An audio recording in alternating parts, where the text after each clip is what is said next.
हरि ओम।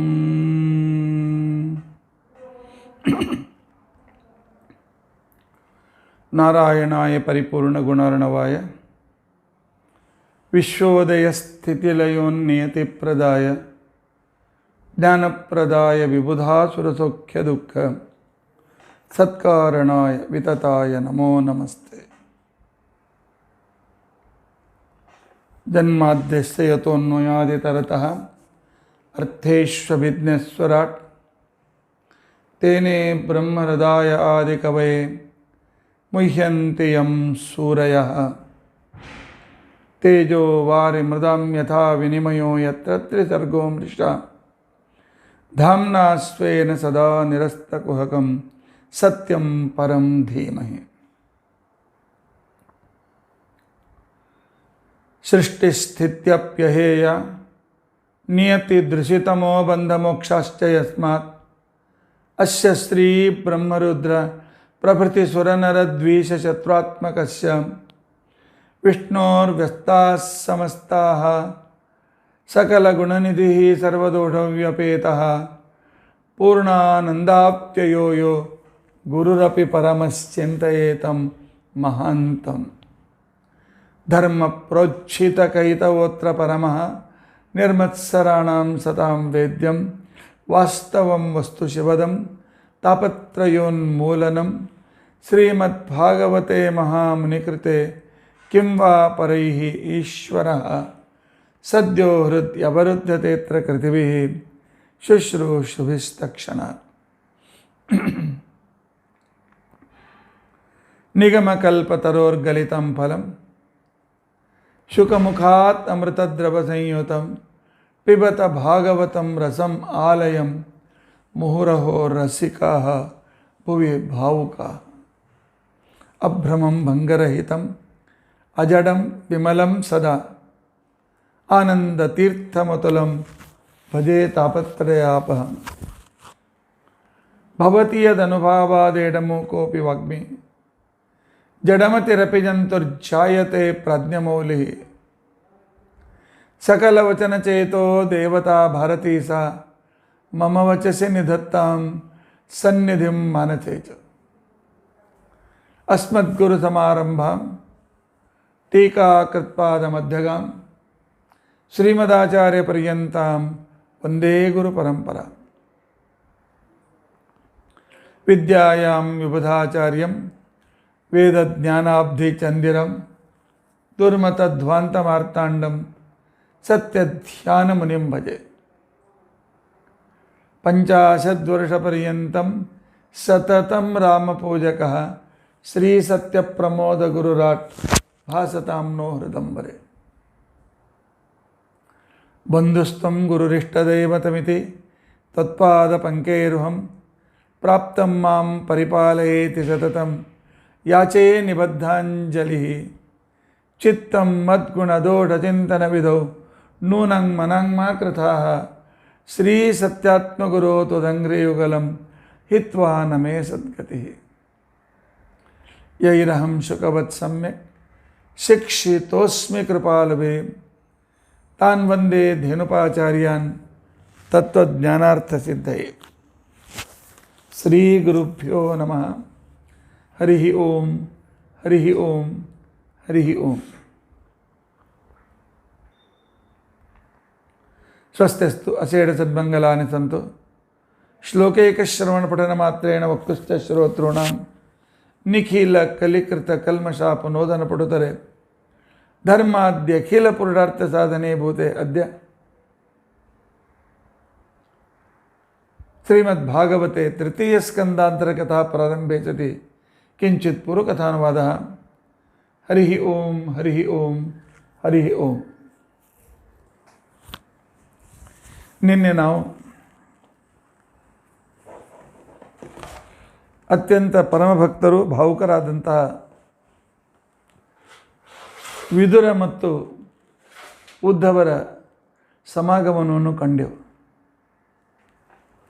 ಉದ್ಧವ ಬದರಿಗೆ ಹೊರಟ ಕ್ಷಣಕ್ಕೇನೆ ವಿದುರನು ಕೂಡ ಹರಿದ್ವಾರದ ಕಡೆಗೆ ಹೊರಟಿದ್ದಾನೆ. ಗಂಗಾ ದ್ವಾರ ಅದು ಅತ್ಯಂತ ಪವಿತ್ರವಾದ ಸ್ಥಳ. ಎಲ್ಲಿ ಮುಂದೆ ಪರೀಕ್ಷಿತ ರಾಜ ಕುಳಿತುಕೊಂಡು ಭಾಗವತವನ್ನು ಕೇಳ್ತಾನೋ ಅಂಥ ಪವಿತ್ರವಾದಂಥ ಪ್ರದೇಶ ಆ ಹರಿದ್ವಾರ. ಅಲ್ಲಿ ಮೈತ್ರಿಯರು ತಮ್ಮ ಸಾಧನೆಯಲ್ಲಿ ಮಗ್ನರಾಗಿದ್ದರು. ಅತ್ಯಂತ ಶ್ರೇಷ್ಠ ಸುಶೀಲತೆ, ಒಳ್ಳೆಯ ಚರಿತ್ರ, ವಿನಯ ಇತ್ಯಾದಿಗಳಿಂದ ಯುಕ್ತರಾಗಿರ್ತಕ್ಕಂಥವರು, ಭಗವಂತನ ಧ್ಯಾನದಲ್ಲಿ ನಿತ್ಯ ತೃಪ್ತರಾಗಿ ಆನಂದದಿಂದ ಇರತಕ್ಕಂಥ ಆ ಮೈತ್ರಿಯರ ಹತ್ತಿರ ವಿದುರ ಬರ್ತಾನೆ.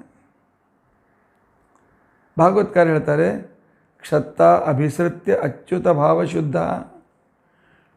ಈ ಕಡೆಗೆ ವಿದುರ ಎಂಥವನು ಅಚ್ಯುತ ಭಾವಶುದ್ಧ, ಪರಮಾತ್ಮನನ್ನೇ ತನ್ನ ಮನಸ್ಸಿನಲ್ಲಿಟ್ಟುಕೊಂಡು ಅತ್ಯಂತ ಪರಿಶುದ್ಧವಾದ ಮನಸ್ಸು ಬುದ್ಧಿ ಇರತಕ್ಕಂಥ ವಿದುರ ಒಂದು ಕಡೆಗೆ, ಇನ್ನೊಂದು ಕಡೆಗೆ ಪಪ್ರಚ್ಛ ಸೌಶಲ್ಯ ಗುಣಾನ್ವಿತ ಗುಣಾತಿ ತೃಪ್ತಂ, ಸುಶೀಲತೆ ಇತ್ಯಾದಿ ಅದ್ಭುತ ಗುಣಗಳಿಂದ ಭಗವಂತನ ಧ್ಯಾನ ಮಾಡ್ತಾ ಅತ್ಯಂತ ತೃಪ್ತನಾದಂಥ ಇಬ್ಬರೂ ಭಗವಂತನ ಸಾನ್ನಿಧ್ಯದಿಂದ ತೃಪ್ತರು. ಆಗ ಕೇಳಿದಾಗ, ಇಲ್ಲ ಮತ್ತೆ ನನಗೆ ಉದ್ಧವ ಹೇಳಿದ್ದಾನೆ, ಪರಮಾತ್ಮ ನಿಮ್ಮ ಕಡೆಯಿಂದ ನಮಗೆ ಇದನ್ನು ಭಾಗವತವನ್ನು ತಿಳಿಬೇಕು ಅಂತ ತಿಳ್ಕೊಂಡು ಭಗವಂತ ಸೂಚನೆ ಮಾಡಿದ್ದಾನಂತೆ. ಅದಕ್ಕೆ ತಾವು ಹೇಳುವ ಕೃಪೆಯನ್ನು ಮಾಡಬೇಕು. ಆಗ ಮೈತ್ರಿ ಹೇಳ್ತಾರೆ, ಭಾಳ ಸಂತೋಷಪ್ಪ, ಬಾ, ಕೃಷ್ಣ ಒಂದು ದೊಡ್ಡ ಜವಾಬ್ದಾರಿಯನ್ನು ವಹಿಸಿದ್ದ, ಆ ಜವಾಬ್ದಾರಿಯನ್ನು ನಾನು ಈಗ ಪೂರ್ಣ ಮಾಡ್ತೇನೆ. ಕೇಳಿದ್ರ? ಇಲ್ಲ, ತಾವು ಭಾಗವತ ಹೇಳಬೇಕು ಅಂತ ಹೊರಟೆ. ನೋಡಪ್ಪ, ಭಾಗವತ ಇದು ಸಂಪೂರ್ಣ ರಸಪೂರ್ಣವಾದಂಥ ಹಣ್ಣು.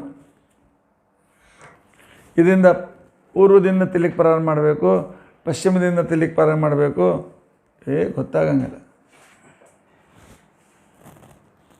ಎಲ್ಲಿಂದ ನಿನಗೆ ಪ್ರಾರಂಭ ಮಾಡಬೇಕು, ನಿನಗೆ ಏನು ಜಿಜ್ಞಾಸೆ ಇದೆ ನನಗೆ ಹೇಗೆ ಗೊತ್ತಾಗಬೇಕಪ್ಪ? ಪ್ರಶ್ನೆ ಮಾಡು. ಆ ಪ್ರಕಾರವಾಗಿ ನಾನು ಭಾಗವತದ ಸಂದರ್ಭದ ಉತ್ತರವನ್ನು ಕೊಡಿ ಪ್ರಾರಂಭ ಮಾಡ್ತೇನೆ. ಆಗ ವಿದುರ ನಮ್ಮೆಲ್ಲರನ್ನೂ ದೃಷ್ಟಿಕೋನದಲ್ಲಿಟ್ಕೊಂಡು ಪ್ರಶ್ನೆ ಮಾಡ್ತಾನೆ, ಮೈತ್ರೇಯರೇ, ಸುಖಾಯ ಕರ್ಮಾಣಿ ಕರೋತಿ ಲೋಕಃ ನ ತೈ ಸುಖಂ ವಾನ್ಯದುಪಾರಮಂ ವಾ. ಮೈತ್ರೇಯರೇ, ಎಲ್ಲ ಜನರು ಸುಖ ಬೇಕು ಸುಖ ಬೇಕು ಅಂತ ಪ್ರಯತ್ನ ಮಾಡ್ತಾರೆ. ಕೂಸು ಬೆರಳು ಚೀಪ್ತದೆ, ಸುಖ ಬೇಕು ಅಂತ ತಿಳ್ಕೊಂಡಂತೇಳಿ, ಏನೋ ಸುಖ ಸಿಗ್ತದೆ ಅಂಥೇಳಿ. ಮಕ್ಕಳು ಆಟ ಆಡ್ತಾರೆ, ಓಡ್ತಾರೆ, ಬೀಳ್ತಾರೆ, ಅದರಲ್ಲಿ ಸುಖ ಇದೆ ಅಂತ ತಿಳ್ಕೊಂಡಂತೇಳಿ. ಶಾಲೆಗೆ ಹೋಗ್ತಾರೆ, ಸುಖ ಸಿಗ್ತದೆ ಅಂಥೇಳಿ. ನೌಕರಿ ಮಾಡ್ತಾರೆ, ಸುಖ ಸಿಗ್ತದೆ ಅಂತ ತಿಳ್ಕೊಂಡಂತೇಳಿ. ಮದುವೆ ಆಗ್ತಾರೆ, ಸುಖ ಸಿಗ್ತದೆ ಅಂತ ತಿಳ್ಕೊಂಡಂತೇಳಿ. ಮಕ್ಕಳನ್ನು ಪಡಿತಾರೆ, ಸುಖ ಸಿಗ್ತದೆ ಅಂಥೇಳಿ. ಆದರೆ ಯಾರಿಗೂ ತೃಪ್ತಿ ಇಲ್ಲ. ಅವರು ಬೇಡಿದಷ್ಟು ಸುಖನೂ ಸಿಕ್ಕೋದಿಲ್ಲ, ಆನಂತರ ಅವ್ರಿಗೆ ತೃಪ್ತಿಯೂ ಆಗೋದಿಲ್ಲ. ವಿಂದೇತ ಭೂಯಃ ತಥೇವ ದುಃಖಂ. ಇನ್ನು ಸಂಸಾರದ ಅನೇಕ ಸಮಸ್ಯೆಗಳಿಂದ ದುಃಖಗಳನ್ನೇ ಪಡ್ತಾ ಇರ್ತಾರೆ ಹೊರತು ಪ್ರಯತ್ನ ಪಟ್ಟದ್ದು ಸುಖಕ್ಕೋಸ್ಕರ. ಮೈತ್ರೇಯರೇ, ಆ ಸುಖ ಯಾಕೆ ಸಿಗಲಿಲ್ಲ, ಯಾಕೆ ಸಿಗೋದಿಲ್ಲ? ಪರಮಾತ್ಮ ಕರುಣಾ ಸಮುದ್ರ ಅಂತ ಹೇಳ್ತೇವೆ. ತನ್ನ ಭಕ್ತಿಯನ್ನು ಮಾಡದ, ತನ್ನ ವಿಷಯದಲ್ಲಿ ಪ್ರೀತಿ ಇಲ್ಲದ, ಧರ್ಮಹೀನರಾಗಿ ತನ್ನಿಂದ ವಿಮುಖರಾಗಿದ್ದರೂ ಕೂಡ ಅಂಥವರನ್ನು ಉದ್ಧಾರ ಮಾಡಬೇಕು ಅಂತೇಳಿ ನಿಮ್ಮಂಥ ಸಜ್ಜನರಿಗೆ ಪರಮಾತ್ಮ ಕಳಿಸಿಕೊಟ್ಟಿದ್ದಾನೆ. ಪರಮಾತ್ಮನ ಪರಮಾನುಗ್ರಹ ಇದು. ಒಂದು ನನ್ನ ಜಿಜ್ಞಾಸೆ ಪೂರ್ತಿ ಮಾಡಿರಿ. ಏನನ್ನು ಕೇಳಿದರೆ ಅಥವಾ ಯಾವ ಆಚರಣೆ ಮಾಡಿದರೆ ಭಗವಂತ ಸಂತುಷ್ಟನಾಗಿ ಅನುಗ್ರಹ ಮಾಡಿ ತಾನೇ ನಮಗೆ ಜ್ಞಾನ ಭಕ್ತಿ ವೈರಾಗ್ಯಗಳನ್ನು ಕೊಟ್ಟು ಉದ್ಧರಿಸ್ತಾನೆ ಅಂಥ ಉಪಾಯ ನಮಗೆ ಹೇಳ್ಕೊಡಿ. ಇನ್ನು ಪರಮಾತ್ಮ ಸಮರ್ಥ. ದೈತ್ಯರನ್ನು ಕೊಲ್ಲಬೇಕಾಗಿದ್ದರೆ ವೈಕುಂಠದಲ್ಲಿ ಕೂತ್ಕೊಂಡು ಹಿರಣ್ಯಕಶಿಪು ಸತ್ತೋಗಂದ್ರೆ ಸತ್ತೋಗ್ತಾನೆ, ಹಿರಣ್ಯಕ್ಕೆ ಸಾಯಲಿ ಅಂದರೆ ಸಾಯ್ತಾನೆ. ಇವರನ್ನು ಕೊಲ್ಲುವುದಕ್ಕೋಸ್ಕರ ಪರಮಾತ್ಮ ಯಾಕೆ ಅವತಾರ ತೆಗೆದುಕೊಳ್ತಾನೆ? ಏನು ಒಂದೆರಡು ದೈತ್ಯರನ್ನು ಬೀಳಿಸಲಿಕ್ಕೆ, ತನ್ನ ಗಿಡದಲ್ಲಿದ್ದು ಹೂ ಹಣ್ಣು ಬೀಳಿಸಲಿಕ್ಕೆ ಗಿಡ ಎದ್ದೆ ಕುಣಿಬೇಕೇನು? ಪರಮಾತ್ಮನದ ಅವತಾರದ ಉದ್ದೇಶ ಏನು? ಇನ್ನು ಹೇಳ್ತಾರೆ ಪರಮಾತ್ಮ ಬಹಳ ಉಪಕಾರಿ, ಸೃಷ್ಟಿಕರ್ತ ಅಂತ ಹೇಳ್ತಾರೆ. ಯಾಕೆ ಸೃಷ್ಟಿ ಮಾಡಬೇಕಾಗಿತ್ತು? ಸುಮ್ಮನೆ ಅವನ ಹೊಟ್ಟೆಯಲ್ಲಿ ಆರಾಮಾಗಿದ್ದೆವು. ಪ್ರಳಯ ಕಾಲದಲ್ಲಿ ಏನೂ ತ್ರಾಸಿರಲಿಲ್ಲ, ಮೂರ್ಛಾವಸ್ಥೆಯಲ್ಲಿದ್ದು ಏನು ಕಷ್ಟ ಇದೆ ಅನುಭವಕ್ಕೂ ಬರ್ತಿರಲಿಲ್ಲ. ನಮ್ಮ ಸಂಸಾರಕ್ಕೆ ತಂದೆ ಯಾಕ? ಈ ಸಂಸಾರದಲ್ಲಿ ಸಿಲುಕಿಸಿದಾನೆ ಯಾಕೆ? ಇಲ್ಲಿ ಸಮಸ್ಯೆಗಳು ನಮಗೆ ಬರುವಂತೆ ಮಾಡಿದಾನಲ್ಲ ಯಾಕೆ? ಪರಮಾತ್ಮ ಈ ಸೃಷ್ಟ್ಯಾದಿಗಳನ್ನು ಮಾಡ್ತಾನೆ, ಹೋಗಿ ಮಾಡ್ತಾನೆ, ಸ್ವಲ್ಪ ದಿವಸ ಇಡ್ತಾನೆ, ಮತ್ತು ಮುಳುಗಿಸ್ಬಿಡ್ತಾನೆ, ಪ್ರಳಯ ಮಾಡ್ತಾನೆ. ಯಾಕೆ ತಾನು ಪ್ರಳಯ ಮಾಡಬೇಕು? ಹೋಗಲಿ, ಒಂದು ಲೋಕ ತನಗೆ ಇರಬೇಕಲ್ಲ, 14 ಲೋಕ ಯಾಕೆ? ಆ ನಂತರ ಬ್ರಹ್ಮಾಂಡ ಆವರಣ, ಆ ನಂತರ ಲೋಕಪಾಲಕರು, ಅವರಿಗೆ ಅನೇಕ ರೀತಿಯಾದಂಥ ಲೋಕಗಳು, ಅವರ ಕಡೆಯಿಂದ ಕಾರ್ಯಗಳು, ಅವರನ್ನು ಸಂತೋಷಪಡಿಸೋದಕ್ಕೋಸ್ಕರ ಯಜ್ಞಯಾಗಾದಿಗಳು. ಯಾಕೆ ಇವೆಲ್ಲ ಬೇಕು? ಅವಶ್ಯಕತೆ ಇಲ್ಲ.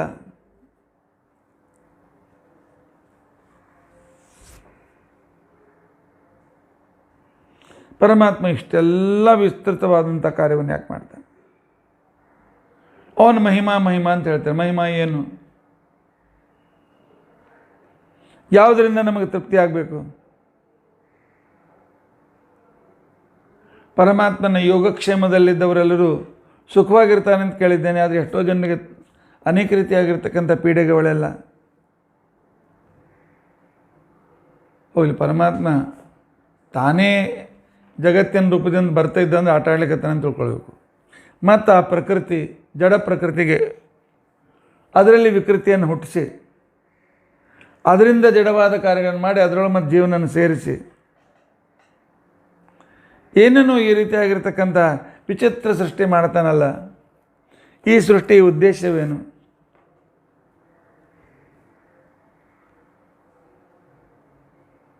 ಆಗ ಮೈತ್ರೇಯ ಹೇಳ್ತಾರೆ, ವಿದುರ ನಿಂಗೆ ಗೊತ್ತಿಲ್ಲೇನು? ಈ ಪ್ರಶ್ನೆಗಳಿಗೆ ಉತ್ತರ ಗೊತ್ತಿಲ್ಲೇನು?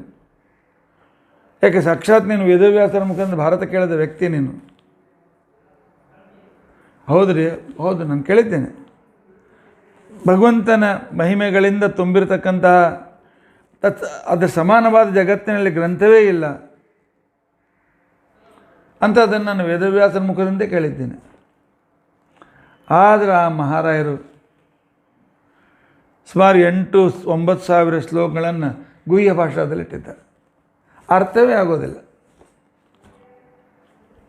ಇನ್ನು ಎಷ್ಟೋ ಸಾವಿರ ಶ್ಲೋಕಗಳು ದರ್ಶನ ಭಾಷಾದಲ್ಲಿವೆ. ಪರಮಾತ್ಮ ಸಾಂಖ್ಯ ಹೇಳಲಿಕ್ಕತ್ತಾನೋ, ಯೋಗ ಹೇಳಲಿಕ್ಕತ್ತಾನೋ, ನ್ಯಾಯ ಹೇಳ್ತಾನೋ, ಅದು ಇವನಿಗೆ ಯಾವ ಸಮ್ಮತದೋ ಯಾವುದು ಸಮ್ಮತನೋ ಗೊತ್ತಾಗಲ್ಲ. ಅದೇ ಯಾವುದೋ ಪೂರ್ವಪಕ್ಷ ಸಿದ್ಧಾಂತ ಪಕ್ಷ ಗಡಬಡ ಆಗ್ತದೆ. ಆದ್ದರಿಂದಾಗಿ ನನಗೆ ಪರಮಾತ್ಮನಲ್ಲಿ ವಿಸ್ತಾರವಾದ ಗ್ರಂಥ, ಎಲ್ಲ ಕಡೆಯಲ್ಲಿ ಭಗವಂತನ ಮಹಾತ್ಮೆ ಬಂದಿದೆ. ಅದನ್ನೆಲ್ಲ ಒಂದು ಇದರಲ್ಲಿ ಪೂರ್ಣಿಸಿದಾಗ ಆಗ ಒಂದಕ್ಕೆ ಮಾಲೆ ಬರ್ತದೆ. ಆದರೆ ಮಹಾಭಾರತ ಪೂರ್ಣಿಸೋದು ಕಷ್ಟ. 3 ಭಾಷೆ ಗೊತ್ತಿರಬೇಕು, 100 ರೀತಿಗೊಳ್ಳುತ್ತಿರಬೇಕು, ಅನೇಕ ಛಂದಸ್ಸುಗಳು ಗೊತ್ತಿರಬೇಕು, ಪರಮ ಮೋಕ್ಷದಾಯಕವಾಗಿದ್ದರೂ ಆ ಗ್ರಂಥ ನಮ್ಮಂಥ ಜನಸಾಮಾನ್ಯರಿಗೆ ತಿಳಿದುಕೊಳ್ಳಲಿಕ್ಕೆ ಬಹಳ ಕಠಿಣ. ಒಳ್ಳೆ ತೀಕ್ಷ್ಣ ಬುದ್ಧಿ ಇದ್ದ ಒಳ್ಳೆ ವ್ಯಕ್ತಿ ರಿಸರ್ಚ್ ಮಾಡಲಿಕ್ಕೆ ಬೇಕಾಗಿರ್ತಕ್ಕಂಥ ಗ್ರಂಥ ಅದು. ನನಗೆ ಭಗವಂತನ ಕೇವಲ ಮಹಿಮೆ ಕೇಳಬೇಕಾಗಿದೆ, ಅದನ್ನು ಸುಲಭವಾದ ಸಮಾಧಿ ಪಾಠದಲ್ಲೇ ಕೇಳಬೇಕಾಗಿದೆ. ಪರಾಪರೇಟಾಂ ಭಗವತ್ಕೃತಾನಿ ಶ್ರುತಾನಿ ಮೇ ವ್ಯಾಸ ಮುಖಾದಭೀಕ್ಷ್ಣಶಃ ನ ತೃಪ್ನುಮಃ ಕರ್ಣ ಸುಖಾಭಾನಾಂ ತೇಷಾಮೃತೆ ಕೃಷ್ಣ ಕಥಾಮೃತೋಘಂ. ಅಲ್ಲಿ ಕೃಷ್ಣನ ಕಥಾ ಇಷ್ಟು ವಿಸ್ತಾರವಾಗಿ ಹರಡಿದೆ ಅಲ್ಲ. ಈ ಅಧ್ಯಾಯದಲ್ಲಿ ಕೃಷ್ಣನ ಕಥಾ ಬರುತ್ತೆ, ಮುಂದೆ 15-20 ಅಧ್ಯಾಯದಲ್ಲಿ ಮತ್ತೆ ಬರ್ತದೆ. ಅದನ್ನೆಲ್ಲ ಒಂದೇ ಕಡೆ ಮಾಡಿ ಅದನ್ನು ಆ ರೀತಿಯಾಗಿ ಪುಣಿಸ್ತಕ್ಕಂಥವ್ರು ಯಾರು? ಆದ್ದರಿಂದಾಗಿ ಪೂರ್ತಿಯಾಗಿ ಭಗವಂತನಲ್ಲಿ ಸಾಕ್ಷಾತ್ ಜ್ಞಾನ ಕೊಡಲಿಕ್ಕೆ ಸ್ವಲ್ಪ ಕಷ್ಟಗಂತ ಅದು. ಆದ್ದರಿಂದಾಗಿ ಈ ಎಲ್ಲ ನಾನು ಕೇಳಿದ ಪ್ರಶ್ನೆಗಳಿಗೆ ಒಂದು ಸಮಾಧಾನಕರವಾದ ಉತ್ತರವನ್ನು ಕೊಡಿ ಅಂತ ತಿಳ್ಕೊಂಡಂತೇಳಿ ಕೇಳಿದೆ. ಇದರಲ್ಲಿ ನಮ್ಮ ಅನೇಕ ಪ್ರಶ್ನೆಗಳು ಅಡಕೊಂಡಿವೆ.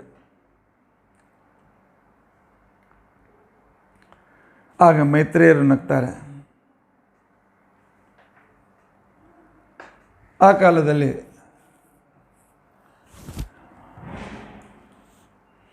ಹೇಳ್ತಾರೆ, ಹೌದಪ್ಪ, ಮುನಿರ್ವಿವಿಕ್ಷುರ್ ಭಗವದ್ಗುಣಾನಂ. ಪರಮಾತ್ಮನ ಅನಂತ ಗುಣಗಳನ್ನು ಹೇಳುವುದಕ್ಕೋಸ್ಕರ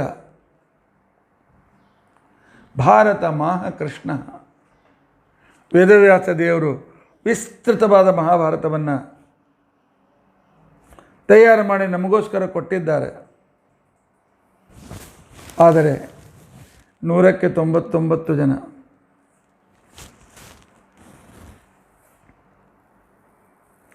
ಅವ್ರಿಗೆ ಹರಟೆ ಬೇಕು, ಗ್ರಾಮ್ಯ ಸುಖ ಬೇಕು. ಸಿನಿಮಾದ ಬಗ್ಗೆ ಮಾತಾಡ್ಲಿಕ್ಕೆ ತಯಾರಿದ್ದಾರೆ, ಸಿನಿಮಾ ಹಾಡು ಕೇಳಲಿಕ್ಕೆ ತಯಾರಿದ್ದಾರೆ, ಸಿನಿಮಾ ಡೈಲಾಗ್ ಕೇಳಲಿಕ್ಕೆ ತಯಾರಿದ್ದಾರೆ. ಸಂಗೀತ ಅದು ಇದು ಎಂಟರ್ಟೈನ್ಮೆಂಟ್ ಅನ್ಕೊಂತ ಎಂಟರ್ಟೈನ್ಮೆಂಟ್ ಏನೋ ಟ್ರೈನ್ಮೆಂಟ್ ಯಾರಿಗೆ ಗೊತ್ತು. ಅವರಿಗೆ ಮಹಾಭಾರತದಂಥ ಕಠಿಣ ಗ್ರಂಥ ಬೇಕಾಗಿಲ್ಲ. ಏಕಾಗ್ರತೆ ಬೇಕಾಗ್ತದೆ, ಒಂದು ಕಡೆ ಕೂಡಬೇಕಾಗ್ತದೆ, ಪೂರ್ವಾಪರವಾಗಿರ್ತಕ್ಕಂಥ ವಿಷಯಗಳನ್ನು ತಿಳಿದುಕೊಳ್ಳಬೇಕಾಗ್ತದೆ. ಹೀಗಾಗಿ ಏನು ಮಾಡಿಬಿಡ್ತಾರೆ ಅಂತ ತಿಳ್ಕೊಂಡಂತಂದರೆ, ಅವರು ಈ ಗ್ರಂಥದ ಸಾರ ಏನು, ಗ್ರಂಥದ ಉದ್ದೇಶ ಏನು ಅಂತ ತಿಳ್ಕೊಂಡಂತೇಳಿ ಅರ್ಥ ಮಾಡಿಕೊಳ್ಳಿಕ್ಕೆ ಅಸಮರ್ಥರಾಗ್ತಾರೆ. ಆಚಾರ್ಯರು ತಾತ್ಪರ್ಯದಲ್ಲಿ ಹೇಳ್ತಾರೆ, ಭಾರತಾನ್ನಧಿಕಂ ವಿಷ್ಣೋ ಮಹಿಮಾ ವಾಚಕಂ ಕ್ವಚಿತ.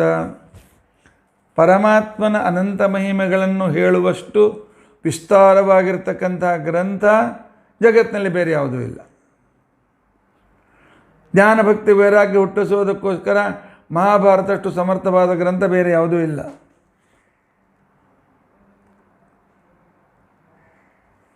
ಮೋಕ್ಷ ಬೇಕಾಗಿದ್ದರೆ ಮಹಾಭಾರತ ಬೇಕೇ ಬೇಕು.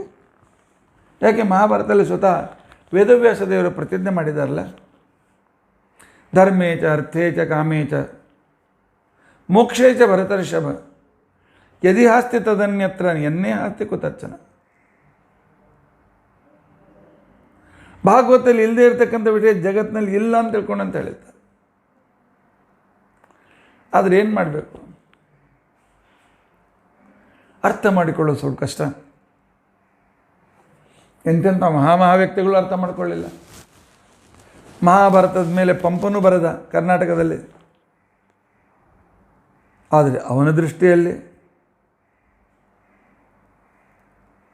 ಅರ್ಜುನನೇ ನಾಯಕ. ಆನಂತರ ರನ್ನ ಬದ್ದ, ಅವನ ದೃಷ್ಟಿಯಲ್ಲಿ ಭೀಮನಾಯಕ. ಕುಮಾರವ್ಯಾಸರು ಸಂಪೂರ್ಣ ಮಹಾಭಾರತವನ್ನು ಬರೆದರು ಕನ್ನಡದಲ್ಲಿ, ಅವರ ದೃಷ್ಟಿಯಲ್ಲಿ ಕೃಷ್ಣನಾಯಕ.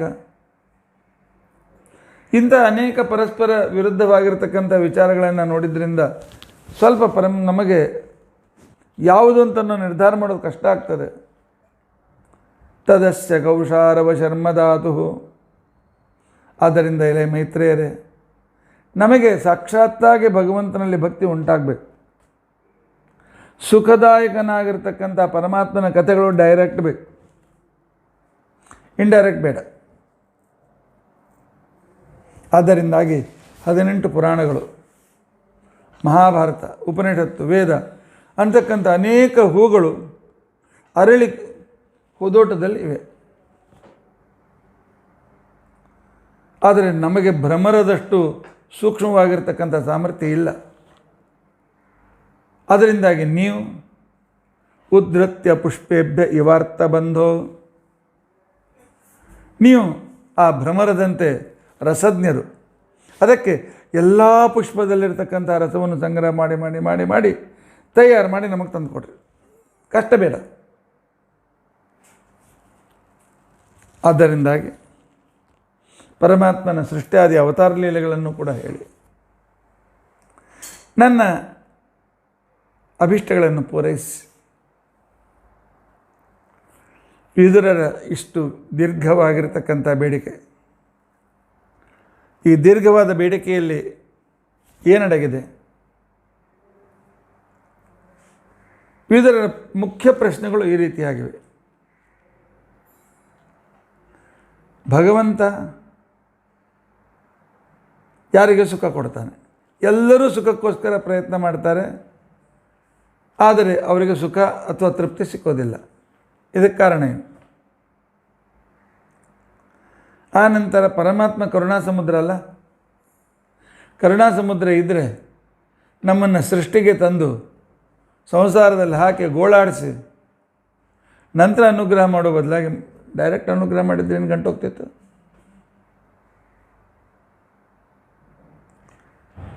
ಆ ನಂತರ ಅವರ ಮೂರನೇ ಪ್ರಶ್ನೆ ಏನು ಅಂತ ತಿಳ್ಕೊಂಡಂತಂದರೆ, ಭಗವಂತ ಎಲ್ಲರಿಗೂ ಕರುಣೆ ಮಾಡೋದಕ್ಕೋಸ್ಕರ ಇದ್ದಾನೆ. ಅವನ ಕರುಣೆಯನ್ನು ತಿಳಿಸೋದಕ್ಕೋಸ್ಕರ ಅನೇಕ ಜ್ಞಾನಿಗಳು ಕೂಡ ಇದ್ದಾರೆ. ಅಂತಹ ಜ್ಞಾನಿಗಳಿಂದ ಜನರೆಲ್ಲರಿಗೂ ಯಾಕೆ ಜ್ಞಾನ ಸಿಗಲಿಲ್ಲ? ದೈತ್ಯರನ್ನು ಕೊಲ್ಲಿಕ್ಕೆ ಅವತಾರ ತೊಗೊಳ್ಬೇಕೇನು? ಕೂತಲ್ಲೇ ಸಂಕಲ್ಪ ಮಾಡ್ಬೋದಲ್ಲ. ಅವತಾರಕ್ಕೆ ತೆಗೆದುಕೊಳ್ತಾನೆ. ಸೃಷ್ಟಿ ಮಾಡ್ತಾನೇಕೆ ಮತ್ತು ರಕ್ಷಣೆ ಮಾಡ್ತಾನೇಕೆ, ಅದನ್ನು ಮತ್ತೆ ಲಯಾಕ್ ಮಾಡ್ತಾನೆ. ಏನು ಬೇರೆ ಕೆಲಸ ಇಲ್ಲೇನು ಅವನಿಗೆ? ಸೃಷ್ಟಿ ಸ್ಥಿತಿ ಲಯ ಎಲ್ಲ ಕಾಲಕೊಂಡದಿರ್ತದೆ. 14 ಲೋಕ ಯಾಕೆ ರಚನೆ ಮಾಡ್ತಾನೆ? ಅವತಾರ ಯಾಕೆ ತೆಗೆದುಕೊಳ್ತಾನೆ? ಎಲ್ಲ ಪ್ರಶ್ನೆಗಳ ಉತ್ತರ ಮಹಾಭಾರತದಲ್ಲಿ ಇದೆವಲ್ಲ ಅಂತ ನೀವು ಹೇಳಿದ್ರೆ ಇದೆ, ಎಲ್ಲವೂ ಇದೆ. ಆದರೆ ಅಷ್ಟು ಏಕಾಗ್ರತೆ ನಮಗೆ ಬೇಕಲ್ಲ. 1,00,000 ಶ್ಲೋಕ ಒಂದೇ ಕಡೆ ಕೂತ್ಕೊಂಡು ಓದಿ ಒಂದಕ್ಕೊಂದು ಸಂಬಂಧ ಹಚ್ಚಿ ಅಲ್ಲಿದ್ದ ಭಗವಂತನ ಬದಿ ಇದು ರಿಸರ್ಚ್ ಮಾಡ್ತಕ್ಕಂಥ ಬುದ್ಧಿವಂತರ ಕೆಲಸ. ನಮ್ಮಂಥ ಸಾಮಾನ್ಯರಿಗೆ ಆಗೋದಿಲ್ಲ. ಅಷ್ಟೇ ಅಲ್ಲ, ಲೌಕಿಕವಾಗಿರ್ತಕ್ಕಂತಹ ಸಾಹಿತ್ಯದಲ್ಲಿ, ಲೌಕಿಕವಾದ ಸಂಗೀತದಲ್ಲಿ, ಲೌಕಿಕವಾಗಿರ್ತಕ್ಕಂತಹ ಅಭಿಲಾಷೆಗಳಲ್ಲಿ, ಲೌಕಿಕವಾಗಿರ್ತಕ್ಕಂಥ ವಿಚಿತ್ರ ಕಾರ್ಯಗಳಲ್ಲಿ ಇರತಕ್ಕಂಥ ವ್ಯಕ್ತಿಗಳಿಗೆ ಈ ಮಹಾಭಾರತ ಅರ್ಥ ಆಗೋದಿಲ್ಲ. ಆದ್ದರಿಂದಾಗಿ ಪರಮಾತ್ಮನ ಮಹಿಮೆಯನ್ನು ಸುಲಭವಾದ ರೀತಿಯಲ್ಲಿ ಈ ಎಲ್ಲ ಪ್ರಶ್ನೆಗಳ ಉತ್ತರಗಳು ಅಳವಡಿಸಿಕೊಂಡಿರ್ತಕ್ಕಂಥ ರೀತಿಯಲ್ಲಿ ಉಪದೇಶ ಮಾಡಿ ಅಂತ ತಿಳ್ಕೊಂಡಂತೇಳಿ ಕೇಳಿದಾಗ ಆಗ ಮೈತ್ರೇಯರು ಹೇಳ್ತಾರೆ, ವಿದುರ, ಒಳ್ಳೆಯ ಪ್ರಶ್ನೆಗಳಿದೆ, ನಿಮಗೆ ಉತ್ತರ ಗೊತ್ತಿಲ್ಲ ಅಂತ ನಮ್ಗೆ ಗೊತ್ತಿದೆ. ನೀನು ಮಹಾಜ್ಞಾನಿ, ಪರಮಾತ್ಮನಿಗೆ ಅತ್ಯಂತ ಪ್ರಿಯನಾದ ವ್ಯಕ್ತಿ, ಭಗವಂತನಿಗೆ ಬೇಕಾಗಿರ್ತಕ್ಕಂಥ ವ್ಯಕ್ತಿ. ಆದರೆ ಜಗತ್ತಿನಲ್ಲಿ ಮಹಾಭಾರತಾದಿ ಗ್ರಂಥಗಳನ್ನು ಓದಲಿಕ್ಕೆ ಅಸಮರ್ಥರಾಗಿರ್ತಕ್ಕಂಥ ಏನು ಮಂದ ಅಧಿಕಾರಿಗಳು ಅಂತ ಇದ್ದಾರೆ, ಸಾಮಾನ್ಯ ಜಿಜ್ಞಾಸುಗಳು ಅಂತೇನಿದ್ದಾರೆ, ಅವರಿಗೋಸ್ಕರ ಈ ಪ್ರಶ್ನೆಯನ್ನು ನೀನು ಕೇಳ್ತಾ ಇದ್ದೆ. ನನಗೆ ಗೊತ್ತಿದೆ. ವಿದುರ ವೇದವ್ಯಾಸ ದೇವರ ಪುತ್ರ, ಅಪ್ಪನಿಂದ ಎಲ್ಲವನ್ನು ತಿಳಿದುಕೊಂಡ ವ್ಯಕ್ತಿ. ಆದರೆ ಪರಮಾತ್ಮ ನಿನಗೆ ಹೇಳು ಅಂತನೂ ಆಜ್ಞೆ ಮಾಡಿದ್ದರಿಂದಾಗಿ ನನಗೆ ತಿಳಿದದ್ದನ್ನು ನಿನಗೆ ಹೇಳ್ತೇನೆ. ನನಗೆ ಗೊತ್ತಿದೆ ವಿದುರ ನೀನು ಸಾಮಾನ್ಯ ಮನುಷ್ಯನಲ್ಲ. ಮಾಂಡವ್ಯರ ಶಾಪದಿಂದ ಸಾಕ್ಷಾತ್ ಯಮಧರ್ಮರಾಗಿರತಕ್ಕಂಥ ನೀನು ವಿದುರನಾಗಿ ಹುಟ್ಟಿ ಬಂದಿದ್ದೀಯ. ನಿನ್ನಷ್ಟು ಧರ್ಮವನ್ನು ತಿಳಿದುಕೊಂಡವರು ಯಾರು? ಮಾಂಡವ್ಯರ ಶಾಪ ಯಮನಿಗೆ ಯಾವಾಗ ಏನಾಯಿತು? ಇದು ತ್ರೇತಾಯುಗದ ಘಟನೆ. ಮಾಂಡವ್ಯ ಋಷಿಗಳು ಅಂತ ತಿಳ್ಕೊಂಡಂಥೇಳಿ ಅದ್ಭುತ ತಪಸ್ವಿಗಳು ತಮ್ಮ ಆಶ್ರಮದಲ್ಲಿ ಅಸಂಪ್ರಜ್ಞಾ ಸಮಾಧಿಯಲ್ಲಿ ದೇವರ ಧ್ಯಾನ ಮಾಡ್ತಾ ಕೂತ್ಕೊಂಡಿದ್ದಾರೆ. ಆಗ ಆ ಪ್ರದೇಶದ ಕಳ್ಳರು ರಾತ್ರಿ ಕಾಲದಲ್ಲಿ ರಾಜನ ಕೋಶಾಗಾರವನ್ನು ಒಡೆದು ಸಾಕಷ್ಟು ಹಣವನ್ನು ದೋಚಿಕೊಂಡು ಬರ್ತಾ ಇರುವಾಗ ತಮ್ಮ ಹಿಂದೆ ರಾಜಭಟರು ಬರ್ತಾ ಇದ್ದಾರೆ ಬಾ ಅಂತ ತಿಳ್ಕೊಂಡು ಅಂತೇಳಿ ಅವರು ಆಶ್ರಮದಲ್ಲಿ ಬಂದು ನೋಡೋದಿಲ್ಲ ಅಂಥೇಳಿ ಇವರು ಮಾಂಡವ್ಯರ ಆಶ್ರಮದಲ್ಲಿ ಬಂದು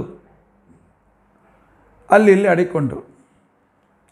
ಇವರು ಅಸಂಪ್ರಜ್ಞಾ ಸಮಾಧಿಯಲ್ಲಿದ್ದರು. ಯಾರು ಬಂದರು ಯಾರು ಹೋದ್ರು ಗೊತ್ತಾಗಲಿಲ್ಲ. ರಾಜಭಟರು ಬಂದು ಹುಡ್ಕೊಂಡು ಅವರೆಲ್ಲ ಕಳ್ಳರು ಸಿಕ್ಕ ಮೇಲೆ ಇವರಿಗೆ ಆಶ್ರಯವನ್ನು ಕೊಟ್ಟಿದ್ದರಿಂದಾಗಿ ಇವರು ಕೂಡ ಈ ಕಳ್ಳರ ಮೇನಾಗಿರ್ಬೇಕು. ಅದಕ್ಕೆ ಸುಮ್ಮನೆ ಬಾಯಿ ಮುಚ್ಕೊಂಡು ಕೂತ್ಕೊಂಡಿದ್ದಾನೆ ಮಾರಾಯ. ಏನು ಮಾತನಾಡ್ಲಿಕ್ಕೆ ಹತ್ತಿಲ್ಲ, ಏನು ಮಾತಾಡಿಸಿದ್ರು ಮಾತಾಡ್ತಿಲ್ಲ ಅಂಥೇಳಿ ಇವನನ್ನು ಹಿಡಿದುಕೊಂಡು ಹೋದರು. ರಾಜ ವಿವೇಕಿನೋ ಅವಿವೇಕಿನೋ ಗೊತ್ತಿಲ್ಲ, ಎಲ್ಲರನ್ನೂ ಶೂಲದ ಮೇಲೆ ಏರಿಸಿದ್ದಾನೆ. ಹಿಂದಿನ ಕಾಲದಲ್ಲಿ ಶೂಲದ ಮೇಲೆ ಏರಿಸೋದು ಅಂತ ತಿಳ್ಕೊಂಡಂತಂದರೆ ಕಬ್ಬಿಣದ ಕಂಬ ಚೂಪಾಗ್ತಾ ಆಗ್ತಾ ಆಗ್ತಾ ಆಗ್ತಾ ಆಗ್ತಾ ಅತಿ ಸಣ್ಣ ಸೂಜಿಯಷ್ಟು ಸೂಪಾಗ್ತದೆ. ಮೇಲೆ ಎತ್ತಿ ಅದರಲ್ಲಿ ಹಾಕಿಬಿಡ್ತಿದ್ರು. ಹಾಕಿದರೆ ಆ ಚೂಪು ಹೊಟ್ಟೆಯಿಂದ ಹೇಳಿ ಹೊಟ್ಟೆಯಿಂದ ಹೊರಗೆ ಬಂದು ಅವರ ಮಧ್ಯದಲ್ಲಿ ಬಂದು ನಿಂದಿರ್ತದೆ. ರಕ್ತಸ್ರಾವವಾಗಿ ಸತ್ತೋಗ್ತದೆ. ಈ ರೀತಿಯಾಗಿ ಇವರನ್ನು ಕೂಡ ಶೂಲಕ್ಕೆ ಏರಿಸಿದ್ರು. ಕಳ್ಳರೆಲ್ಲ ಸತ್ರು. ಆದರೆ ಈ ವ್ಯಕ್ತಿ ಸಾಯ್ತಾ ಇಲ್ಲ. ತಿಂಗಳಾಯ್ತು, 2 ತಿಂಗಳಾಯ್ತು, 4 ತಿಂಗಳಾಯ್ತು, 6 ತಿಂಗಳಾಯ್ತು. ಕೊನೆಗೆ ಒಬ್ಬ ಋಷಿಗಳು ಬಂದಾರ. ಹೇಳಿದ್ರು, ಅವರು ಮಾಂಡವ್ಯ ಋಷಿಯಪ್ಪ, ಬಿಚ್ಚಿ ಕ್ಷಮೆ ಕೇಳ್ಕೊ, ತಪ್ಪು ಮಾಡಿದ್ಯಾ ನೀನು, ಹೋಗಿ ತೆಗೆ ಕ್ಷಮೆಕೋ ಅಂತ ತಿಳ್ಕೊಂಡಂತೆ ಉಪಾಯದಿಂದ ಅವರನ್ನು ಶೂಲದಿಂದ ಎತ್ತಿ ರಾಜ್ಯವಿದನ್ನು ಚಿಕಿತ್ಸೆ ಮಾಡಬೇಕು ಅಂತಂದಾಗ ಶೂಲದಿಂದ ಎತ್ತಿ ತೆಗೆಯುವಾಗ ಅದರ ಕೊನೆ ಏನಿತ್ತಲ್ಲ, ಸಾಧಾರಣ ಒಂದು ಅರ್ಧ ಇಂಚು 1 ಇಂಚಿನಷ್ಟು ಆ ಚೂಪಾದ ಭಾಗ, ಅದಕ್ಕೆ ಅಣಿ ಅಂತ ಕರೀತಾರೆ, ಮೊಳೆ ಎಷ್ಟೋ ಒಂದು ಸ್ವಲ್ಪ ಇರಬೇಕು, ಅದು ಅವ್ರ ಕುತ್ತಿಗೆಲ್ಲಿ ಸಿಕ್ಕೊಂಡಿತ್ತು. ಅದು ಮುರಿದು ಬಂದುಬಿಡ್ತು. ಅಲ್ಲಿ ಸಿಕ್ಕಿದ್ದನ್ನು ತೆಗಿಲಿಕ್ಕೆ ಆಗಲಿಲ್ಲ. ಇವರು ತಮ್ಮ ತಪಸ್ಸು ಸಾಮರ್ಥ್ಯದಿಂದ ಅದನ್ನು ಇಟ್ಟುಕೊಂಡೇ ಎಷ್ಟೋ ದಿವಸ ಜೀವಿತ ಇದ್ದರು. ಆದ್ದರಿಂದಾಗಿ ಅಣಿಯನ್ನು ಇಟ್ಟುಕೊಂಡರೂ ಇಷ್ಟು ಅದ್ಭುತವಾದ ಸಾಮರ್ಥ್ಯ ಪಡೆದಿದ್ದಾರೆ ಅಂತ ತಿಳ್ಕೊಂಡಂಥೇಳಿ ಅಣಿಮಾಂಡವ್ಯರು ಅಂತ ತಿಳ್ಕೊಂಡಂಥೇಳಿ ಅವರು ಪ್ರಸಿದ್ಧರಾಗಿದ್ದರು ಋಷಿಗಳು. ಆಯ್ತು, ಆಯುಷ್ಯ ಮುಗಿಯಿತು. ಅಲ್ಲಿ ಯಮಲೋಕಕ್ಕೆ ಹೋಗಿದ್ದಾರೆ. ಅಲ್ಲಿ ಇವರಲ್ಲಿ ಯಮ ಶೂಲಕ್ಕೆ ಏರಿಸಿದ್ದಾನೆ. ಅವರು ಕೇಳ್ತಾರೆ, ನಾನು ಮಾಡಿದ ಪಾಪೇನು, ನನ್ನನ್ನು ಯಾಕೆ ಶೂಲಕ್ಕೆ ಏರಿಸಿರಿ? ನಿಜವಾದ ಪ್ರಾಬ್ಲಮ್ ಇತ್ತು ಅಂತ ತಿಳ್ಕೊಂಡಂತಾನೆ. ನಿಜವಾದ ವಿಷಯ ಏನಿತ್ತು ಅಂತಂದರೆ, ಆ ಮಾಂಡವ್ಯರು ವಸಿಷ್ಠರ ಸಾಮ್ಯವನ್ನು ಪಡೆಯಬೇಕು ಅಂಥೇಳಿ ತಪಸ್ಸು ಮಾಡ್ತಾಯಿದ್ರು. ತಮ್ಮ ಯೋಗ್ಯತಾನುಸಾರವಾಗಿ ಎಲ್ಲಿ ತನಕ ಬೆಳಿಬೇಕು. ಯೋಗ್ಯತೆ ಇಲ್ಲದಿದ್ದರೂ ಮೇಲಿನ ಸ್ಥಾನ ಬೇಕು ಅಂತ ತಿಳ್ಕೊಂಡವನು ಶಿಕ್ಷಾರ್ಹನಾಗ್ತಾನೆ ಅಂಥೇಳಿ ಅನವಶ್ಯಕವಾದ ಇವರ ತಪಸ್ಸನ್ನು ಕಡಿಮೆ ಮಾಡುವುದಕ್ಕೋಸ್ಕರ ಯಮಧರ್ಮರಾಜ ಇವರನ್ನು ಏರಿಸಿದ್ದ. ಅದಕ್ಕೆ ಶೂಲಕ್ಕೆ ಹಾಕಿದ್ದ. ತಪ್ಪು ಮಾಡಿದಾರಲ್ಲ ಅಂತ ತಿಳ್ಕೊಂಡಂಥೇಳಿ. ಆದರೆ ಅವರು ಕೇಳಿದ್ರೆ ಯಮಧರ್ಮರಾಜನಿಗೆ, ಯಾವ ನನ್ನ ಪಾಪದಿಂದ ನನಗೆ ಶೂಲದ ಮೇಲೆ ಏರಿಸಿ ಹೇಳು. ಯಮಧರ್ಮರಾಜ ಸತ್ಯ ಹೇಳಲಿಲ್ಲ. ಮುಚ್ಚಿಟ್ಟ ಆ ವಿಷಯವನ್ನು ಪರಮಾತ್ಮನಿಗೆ ಸಂಬಂಧಿಸಿರ್ತಕ್ಕಂಥದ್ದು ಏದಮಾನ ದ್ವಿಟ ಅವನು ಬಂದು ಇವರನ್ನು ಎಷ್ಟು ಪುಣ್ಯ ಇಡಬೇಕು, ಎಷ್ಟು ತಪಸ್ಸು ಇಡಬೇಕು, ಎಷ್ಟು ಬಿಡಬೇಕು ಅವನು ನೋಡ್ಕೊಳ್ತಾನೆ. ಆದರೆ ಇವ್ರು ಹೇಳೋದು, ನೀವು ಸಣ್ಣವರಿದ್ದಾಗ ಒಂದು ನನ್ನ ನಿಮ್ಮ ಕೈಗೆ ಸಿಕ್ತು, ಅದನ್ನು ಕೈಲಿಟ್ಟುಕೊಂಡು ಚೂಪಾದ ಹುಲ್ಲಿನಿಂದ ಅದಕ್ಕೆ ಚುಚ್ಚಿದ್ರಿ, ಆ ಪಾಪದಿಂದ ನಿಮಗೆ ಶೂಲಕ್ಕೆ ಏರಿಸ್ತೀನಿ ಅಂತ ತಿಳ್ಕೊಂಡಂತೆ. ಆಗ ಅಣಿಮಾಂಡವರಿಗೆ ಸಿಟ್ಟು ಬಂತು, ಬೈದ್ಬಿಟ್ಟು, ನಿನಗೆ ಯಮಧರ್ಮರಾಜನಾಗಿ ನಿನಗೆ ನಿನ್ನ ಧರ್ಮಶಾಸ್ತ್ರ ಗೊತ್ತಿಲ್ಲ. 14 ವರ್ಷಗಳವರೆಗೆ ಮಕ್ಕಳು ಮಾಡಿರ್ತಕ್ಕಂಥ ಪಾಪಗಳು ದೀರ್ಘವಾಗೋದಿಲ್ಲ, ಏನೋ ಒಂಚೂರಾಗ್ತದೆ, ಅದಕ್ಕೆ ಜವಾಬ್ದಾರಿ ಅವ್ರ ತಂದೆ ತಾಯಿ ಅಂತ ತಿಳ್ಕೊಂಡು ಅಂತ ಹೇಳಿದ್ರಲ್ಲ, ಅವ್ರಿಗೆ ಕೊಟ್ಟು ಶಿಕ್ಷೆ ಕೊಡಬೇಕಾಗಿತ್ತು. ನಾನು ಇನ್ನೂ 7-8 ವರ್ಷದ ಹುಡುಗ ಇದ್ದಾವಾಗ ಆಗ ನನಗೆ ಪಾಪದ ಲೇಪ ಹೇಗೆ? ನೀನು ಕೂಡ ಯಮಧರ್ಮ, ನಾನು ಅಧರ್ಮೀಯ ಆಗ್ತೀಯಲ್ಲ, ಆದ್ದರಿಂದಾಗಿ ನೀನು ಶೂದ್ರನಾಗಿ ಜನಿಸು ಅಂತ ತಿಳ್ಕೊಂಡು ಅಂತೇಳಿ ಅವ್ರಿಗೆ ಶಾಪ ಕೊಟ್ಟು ಶೂದ್ರ ಹೆಣ್ಮಕ್ಳು ಜನ್ಮವನ್ನು ಪಡಿ ಅಂತ ತಿಳ್ಕೊಂಡು. ಯೋಗ್ಯತೆಯಲ್ಲಿ ಯಮಧರ್ಮರಾಜ ಅಣಿಮಾಂಡವರಿಗಿಂತ ಬಹಳ ಎತ್ತರವಾದ ಯೋಗ್ಯತೆ ಇರತಕ್ಕಂಥ ವ್ಯಕ್ತಿ. ನಮಗಿಂತ ದೊಡ್ಡವರಿಗೆ, ನಮಗಿಂತ ಹೆಚ್ಚಿನ ಯೋಗ್ಯತೆ ಇರತಕ್ಕಂಥವರಿಗೆ ನಾವು ಯಾವಾಗ ಶಾಪ ಕೊಡ್ತೇವೆ, ಆಗ ಶಾಪ ಕೊಟ್ಟವರ ಪುಣ್ಯ ಎಲ್ಲ ಕಡಿಮೆ ಆಗಿಬಿಡ್ತದೆ. ಇವರು ವಸಿಷ್ಠ ಸಾಮ್ಯಕ್ಕೋಸ್ಕರ ಹೆಚ್ಚಿಗೆ ಪುಣ್ಯ ಮಾಡಿದರೆ ಎಲ್ಲ ಇಳಿದೋಗ್ಬಿಡ್ತು. ಭಗವಂತನ ಇಚ್ಛಾನುಸಾರವಾಗಿ ಯಮಧರ್ಮರಾಜ ವಿದುರನಾಗಿ ಬಂದಿದ್ದ. ಆದ್ದರಿಂದಾಗಿ ನೀನು ಪರಮಾತ್ಮನ ಪರಮ ಭಕ್ತ ನನಗೆ ಗೊತ್ತಿದೆ, ಅದಕ್ಕೋಸ್ಕರ ನಿನ್ನ ಪ್ರಶ್ನೆಗೆ ನಾನು ಉತ್ತರ ಕೊಡ್ತೇನೆ ಅಂತ ತಿಳ್ಕೊಂಡಂತ.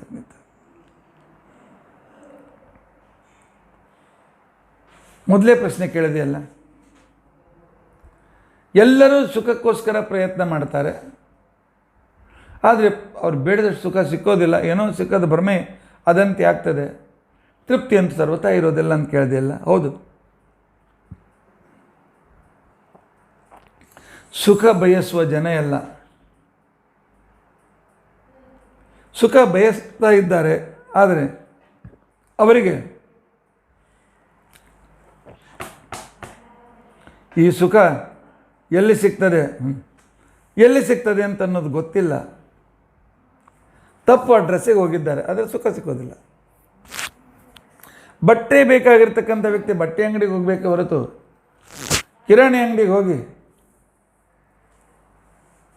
ನನಗೆ ನೀನು ಬಟ್ಟೆ ಕೊಡು ಅಂತ ತಿಳ್ಕೊಂಡು ಅಂತೇಳಿ ಕೇಳಿದರೆ ಅದು ಹೇಗೆ ಸಿಗ್ತದೆ?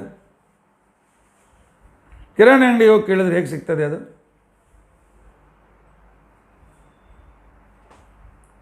ಆ ನಂತರ ಎಣ್ಣೆ ಬೇಕಾದವನು ಕಿರಾಣಿ ಅಂಗಡಿಗೆ ಹೋಗಬೇಕು, ಬಂಗಾರದ ಅಂಗಡಿಗೆ ಹೋಗಿ ನನ್ನ ಕಿಲೋ ಎಣ್ಣೆ ಕೊಡಿ ಅಂತ ತಿಳ್ಕೊಂಡು ಅಂತ ಕೇಳಿದ್ರೆ. ಹಾಗೆ ಸುಖ ಎಲ್ಲಿ ಸಿಗೋದಿಲ್ಲ ಅಲ್ಲಿ ಸುಖವನ್ನು ಬಯಸ್ತಾ ಇದ್ದಾರೆ ಇವರು. ಅಲ್ಲಿ ಹೋಗಿ ಸುಖ ಬಿಡ್ತಾ ಇದ್ದಾರೆ, ಸುಖ ಸಿಗ್ತಾ ಇಲ್ಲ. ಎಲ್ಲ ಜನರು ಏನು ತಿಳ್ಕೊಂಡಿದ್ದಾರೆ, ಭಾಳ ಹಣ ಇದ್ದರೆ ಸುಖ ಸಿಗ್ತದೆ ಅಂತ ತಿಳ್ಕೊಂಡು ಅಂತೇಳಿ. ಆ ಜಡ ಹಣ ಏನು ಸುಖ ಕೊಟ್ಟಿತ್ತು? ಇನ್ನು ಕೆಲವರು ತಿಳ್ಕೊಳ್ತಾರೆ, ನನ್ನ ಅಪ್ಪ ಅಮ್ಮ ನನ್ನ ಸುಖ ಕೊಡ್ತಾರೆ.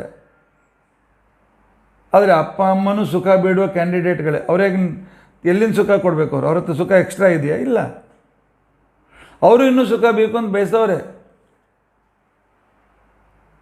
ಮಕ್ಕಳು, ಹೆಂಡತಿ, ಗಂಡ, ಬಂಧು ಬಾಂಧವರು,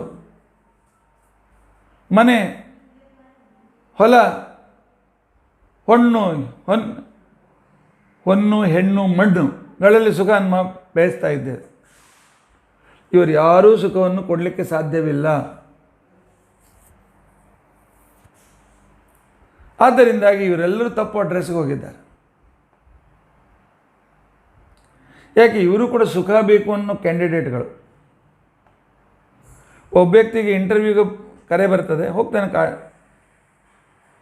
ಕಂಪ್ನಿಗೆ ಹೋಗ್ತಾನೆ. ಕಂಪ್ನಿಗೆ ಹೋದ ಕ್ಷಣಕ್ಕಲ್ಲಿ ನೋಡ್ತಾನೆ, ಸಾಲಾಗಿ 15-20 ಜನ ಕೂತ್ಕೊಂಡಿದ್ದಾರೆ. ಅವರ ಹತ್ರ ಹೋಗಿ, ನೋಡಿ ಇದು ನನ್ನ ಅಪ್ಲಿಕೇಶನ್ನು, ನನ್ನ ಬಯೋಡಾಟಾ ಇದು, ಆದ್ದರಿಂದಾಗಿ ಇದನ್ನು ನೋಡಿಕೊಂಡು ನಂಗೆ ನೌಕರಿ ಕೊಡ್ರಿ ಅಂತ ತಿಳ್ಕೊಂಡು ಅಂತೇಳಿ ಕೇಳಿದರೆ ಹೇಗೆ ಸಿಗಲಿಕ್ಕೆ ಸಾಧ್ಯ ಇದೆ ಅದು?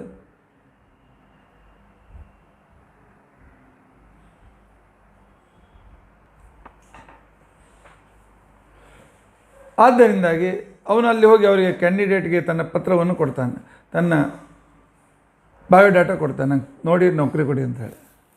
ಅವರೇನು ಹೇಳ್ತಾರೆ,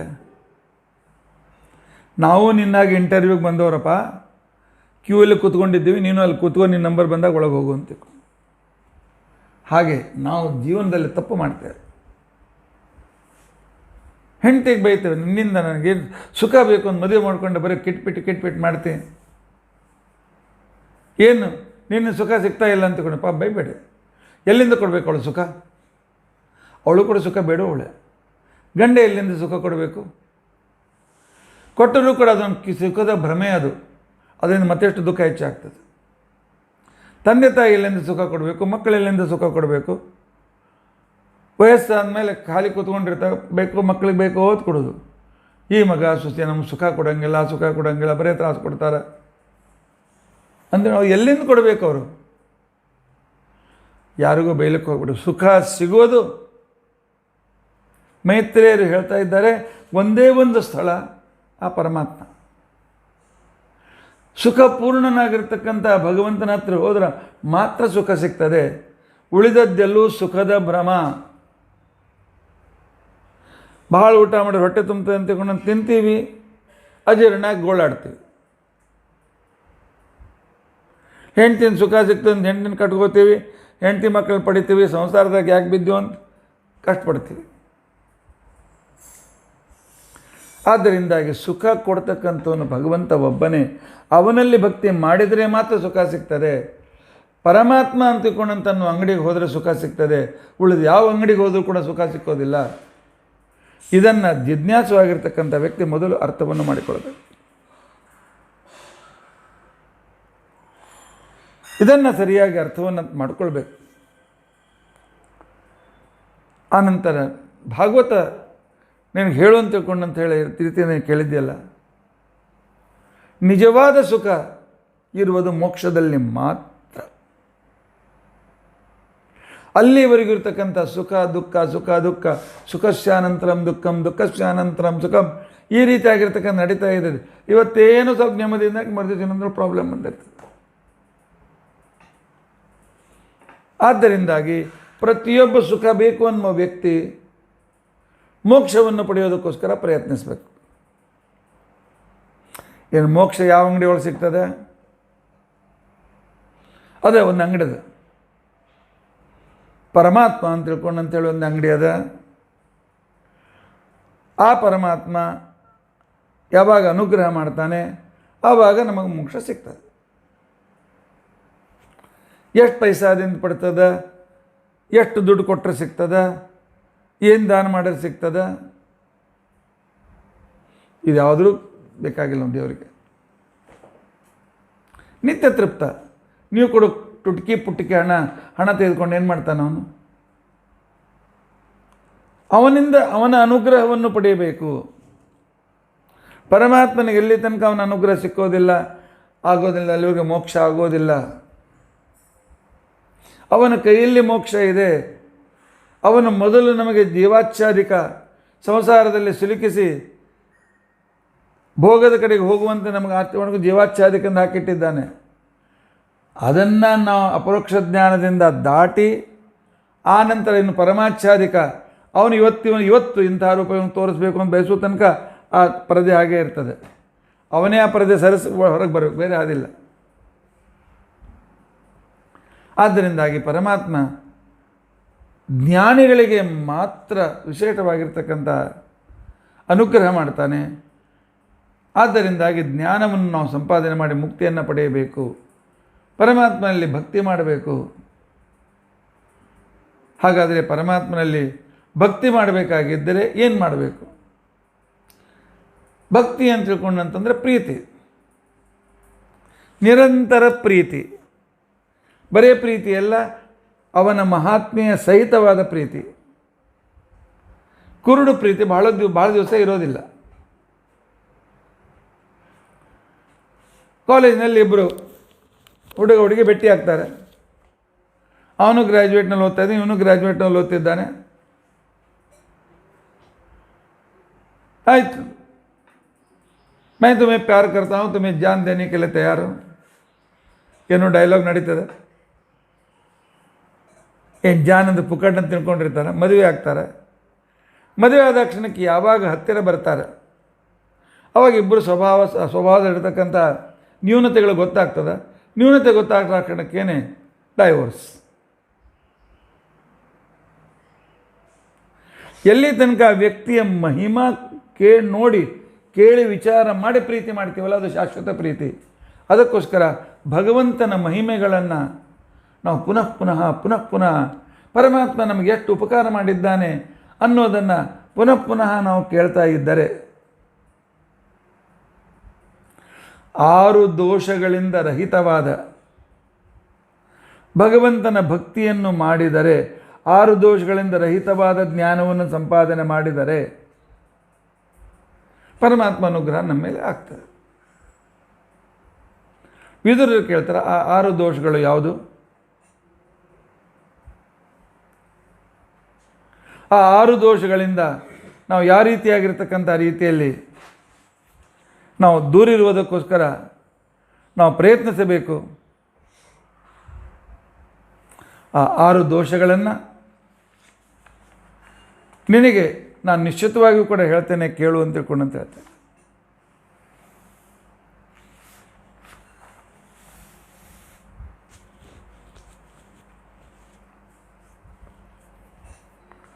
ಮೊದಲನೇದ್ದು, ಭಗವಂತ ಅತಿ ಪರಿಪೂರ್ಣ ಅಂತ ಅನ್ನೋದು ನಮಗೆ ಗೊತ್ತಿರಬೇಕು. ಪರಮಾತ್ಮನಲ್ಲಿ ಇನ್ನೂ ಅಪೂರ್ಣತೆ ಇದೆ ಅಂತ ತಿಳ್ಕೊಂಡಂತ ಅನ್ನೋದು ದೊಡ್ಡ ಅಪರಾಧ. ಕೃಷ್ಣನು ತಪ್ಪು ಮಾಡ್ಯಾನ ಬಿಡು, ರಾಮ ಏನು ತಪ್ಪು ಮಾಡಿಲ್ಲ, ಭಾಳ ಚಲೋ ಇದ್ದಾನು. ಈ ಕೃಷ್ಣ ಕಳ್ಳತನ ಜಾರತನ ಏನೇನು ಮಾಡ್ಯಾನ. ಪರಮಾತ್ಮನ ವಿಷಯದಲ್ಲಿ ಅವನು ಅಪೂರ್ಣ ಅಂತ ಅನ್ನೋದು ಏನಾದರೂ ಒಂದು ಸಂಶಯ ನಮಗಿದ್ದರೆ ಭಗವಂತ ಅನುಗ್ರಹ ಆಗೋದಿಲ್ಲ.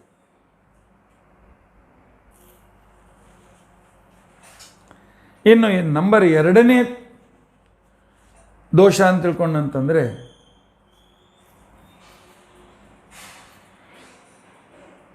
ದೇವರು ಇದ್ದಾನೆ, ಕೃಷ್ಣ ರಾಮ ಇದ್ದಾರೆ, ಇಲ್ಲ ಅಂತ ಅನ್ನೋದು ಭಕ್ತಿ ಮಾಡ್ತೀವಿ. ಆದರೆ ಇವನಕ್ಕಿಂತ ಶಿವ ಶ್ರೇಷ್ಠ, ಇವನಕ್ಕಿಂತ ಬ್ರಹ್ಮದೇವರು ಶ್ರೇಷ್ಠ, ಇವನಕ್ಕಿಂತ ಗಣಪತಿ ಶ್ರೇಷ್ಠ ಅಂತ ತಿಳ್ಕೊಂಡಂತೇಳಿ ಭಗವಂತನನ್ನು ಬಿಟ್ಟು, ಶ್ರೀಮನ್ನಾರಾಯಣನನ್ನು ಬಿಟ್ಟು ಉಳಿದವರು ಬೇರೆಯವರು ಸರ್ವೋತ್ತಮ ಸ್ವಾಮಿ ಅಂತ ತಿಳ್ಕೊಂಡಂತಂದರೆ ಆಗ ಅಲ್ಲಿಯೂ ಆ ಸಂದರ್ಭದಲ್ಲಿ ದೋಷ ಬರ್ತದೆ. ವಿಷ್ಣುವರನ್ಯಸ್ಯ ಈಶತ 2ನೇ ತಪ್ಪು ಇದು. 3ನೇ ತಪ್ಪು, ನನ್ನ ಕೃಷ್ಣಾವತಾರ ಸೇರ್ತದ್ರಿ, ಭಾಳ ಮಜಾ ಮಾಡ್ಯಾನ, ಅನೇಕ ಲೀಲೆಗಳನ್ನು ತೋರಿಸ್ಯಾನ. ನರಸಿಂಹ ಅವತಾರ ಭೀಕರಿದ್ದಾನಪ್ಪ, ಅಂಜಿಕೆ ಬರ್ತದೆ. ನರಸಿಂಹನಕ್ಕಿಂತ ರಾಮ ಶ್ರೇಷ್ಠ, ರಾಮನಕ್ಕಿಂತ ಕೃಷ್ಣ ಶ್ರೇಷ್ಠ, ಅಥವಾ ಮತ್ಸ್ಯಾವತಾರ ಶ್ರೇಷ್ಠ. ಭಗವಂತನ ಅವತಾರದಲ್ಲಿ ತಾರತಮ್ಯವನ್ನು ಮಾಡ್ತಕ್ಕಂಥ ವ್ಯಕ್ತಿ, ಇದು 3ನೇ ದೋಷ. ಭೇದ ತಸ್ಯ ಅವತಾರೇಶು, ಪರಮಾತ್ಮನ ಅವತಾರದಲ್ಲಿ ಭೇದ ಮಾಡುವುದು ಕೂಡ ಒಂದು ದೋಷ. 4ನೇ ದೋಷ ಅಂತ ತಿಳ್ಕೊಂಡಂತಂದರೆ, ನಾವು ಪರಮಾತ್ಮರು ಅನಾದಿ ಕಾಲದಿಂದಲೂ ಜೊತೆಯಲ್ಲಿರ್ತಕ್ಕಂಥವರು, ನಾನೇನೋ ಮಾಯಾದಲ್ಲಿ ಸಿಲುಕಿ ಸಂಸಾರದಲ್ಲಿದ್ದೇನೆ, ನಾಳೆ ಈ ಮಾಯೆ ಹೋದ ಕ್ಷಣಕ್ಕೇನೆ ನಾನೇ ದೇವರಾಗ್ತೇನೆ,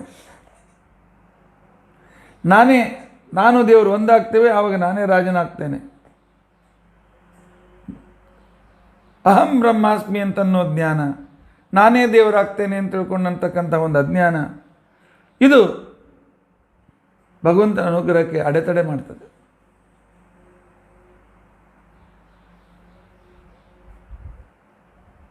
ಇನ್ನು ದೇವರೇನು ಮಹಾಬಿಡ್ರಿ, ಅವನಿಗೂ ಶಾಪದಿಂದ ನಮ್ಮಂತ ಹುಡ್ತಾನೆ. ನಮಗಿದ್ದಾನೆ ಅವನು, ನಮ್ಗಿಂತ ಸ್ವಲ್ಪ ಗ್ರೇಟ್ ಇರ್ಬೋದು ಅಷ್ಟೇ. ನಮಗೂ ಹಂಗೇನು ಭಾಳ ಅಂತರ ಇಲ್ಲ. ಅಂದರೆ ಪರಮಾತ್ಮ ಜೀವರಿಗೆ ಸಮ ಅಂತ ತಿಳ್ಕೊಂಡಂಥೇಳಿ ಅಂತಕ್ಕಂತಹ 5ನೇ ದೋಷವು ಕೂಡ ನಮ್ಮ ತತ್ವಜ್ಞಾನಕ್ಕೆ, ಧ್ಯಾನಕ್ಕೆ ಅದು ಬಂಧಕವಾಗಿರ್ತದೆ. ಇನ್ನು ದೇವರು ಜಡ ಒಂದೇ, ಜೀವ ಜಡ ಒಂದೇ, ಜಗತ್ತಿನ ಒಂದೇ ತತ್ವ. ದೇವರೇ ಪರಿಣತನಾಗಿ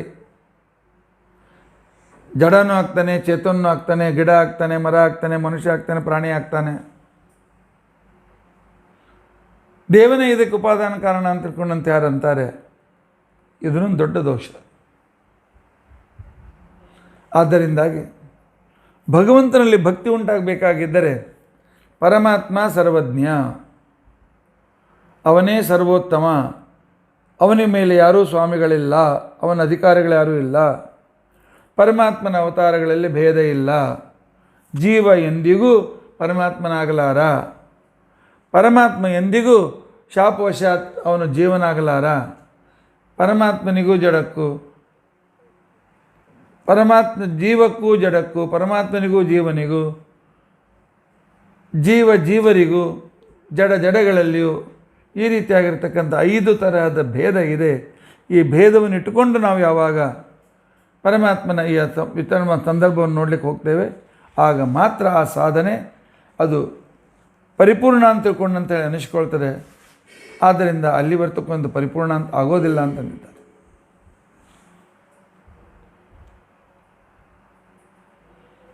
ಹಾಗಾದರೆ ವಿದುರ ಹೇಳ್ತಾನೆ, ಭಗವಂತನ ಮಹಿಮೆಗಳನ್ನು ವರ್ಣಿಸಿ. ಆಗ ಮೈತ್ರೇಯರು ಹೇಳ್ತಾರೆ, ನೋಡಪ್ಪ, ಭಗವಂತನ ಸೃಷ್ಟಿ ಅಂತ ಏನಿದೆ ಇದನ್ನು ಚೆನ್ನಾಗಿ ಅಭ್ಯಾಸ ಮಾಡು. ಆಗ ಪರಮಾತ್ಮನ ವೈಶಿಷ್ಟ್ಯ ಅಂತ ಅನ್ನೋದು ಏನು ಗೊತ್ತಾಗ್ತದೆ. ಏನಾದರೂ ಬಿಸಿಲಿನಲ್ಲಿ ತಿರುಗಾಡಿ ನಮ್ಮ ಮೈ ಮೇಲೆ ಒಂದು ಕಪ್ಪು ಛಾಯೆ ಬಂದರೆ ಅದನ್ನು ತೆಗೆದುಕೊಳ್ಳಿಕ್ಕಾಗೋದಿಲ್ಲ. ಆದರೆ ಪರಮಾತ್ಮನ ಸೃಷ್ಟಿಯಲ್ಲಿ ನೋಡಿ, ಆ ನವಿಲಿನಲ್ಲಿ ಎಷ್ಟು ತರಹದ ಬಣ್ಣಗಳಿವೆ. ಆ ಗಿಳಿಯ ಬಣ್ಣ ಎಂಥದ್ದು, ಅದರ ಕೊಕ್ಕೆ ಬಣ್ಣ ಎಂಥದ್ದು, ಒಂದು ಜಿಟ್ಟೆ ನೋಡಿ, ಬೆನ್ನು ಒಂದು ರೀತಿಯ ಬಣ್ಣ ಇದ್ದರೆ, ಆನಂತರ ತಲೆ ಒಂದು ಬಣ್ಣ, ಪಾತರಗಿತ್ತಿ ನೋಡಿ,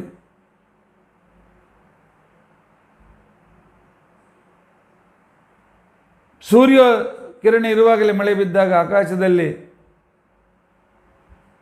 ಸಂಪೂರ್ಣವಾಗಿರ್ತಕ್ಕಂಥ ಒಂದು ಕಾಮನ ಬಿಲ್ಲು ಉಂಟಾಗ್ತದಲ್ಲ, ಆ ಬಣ್ಣ.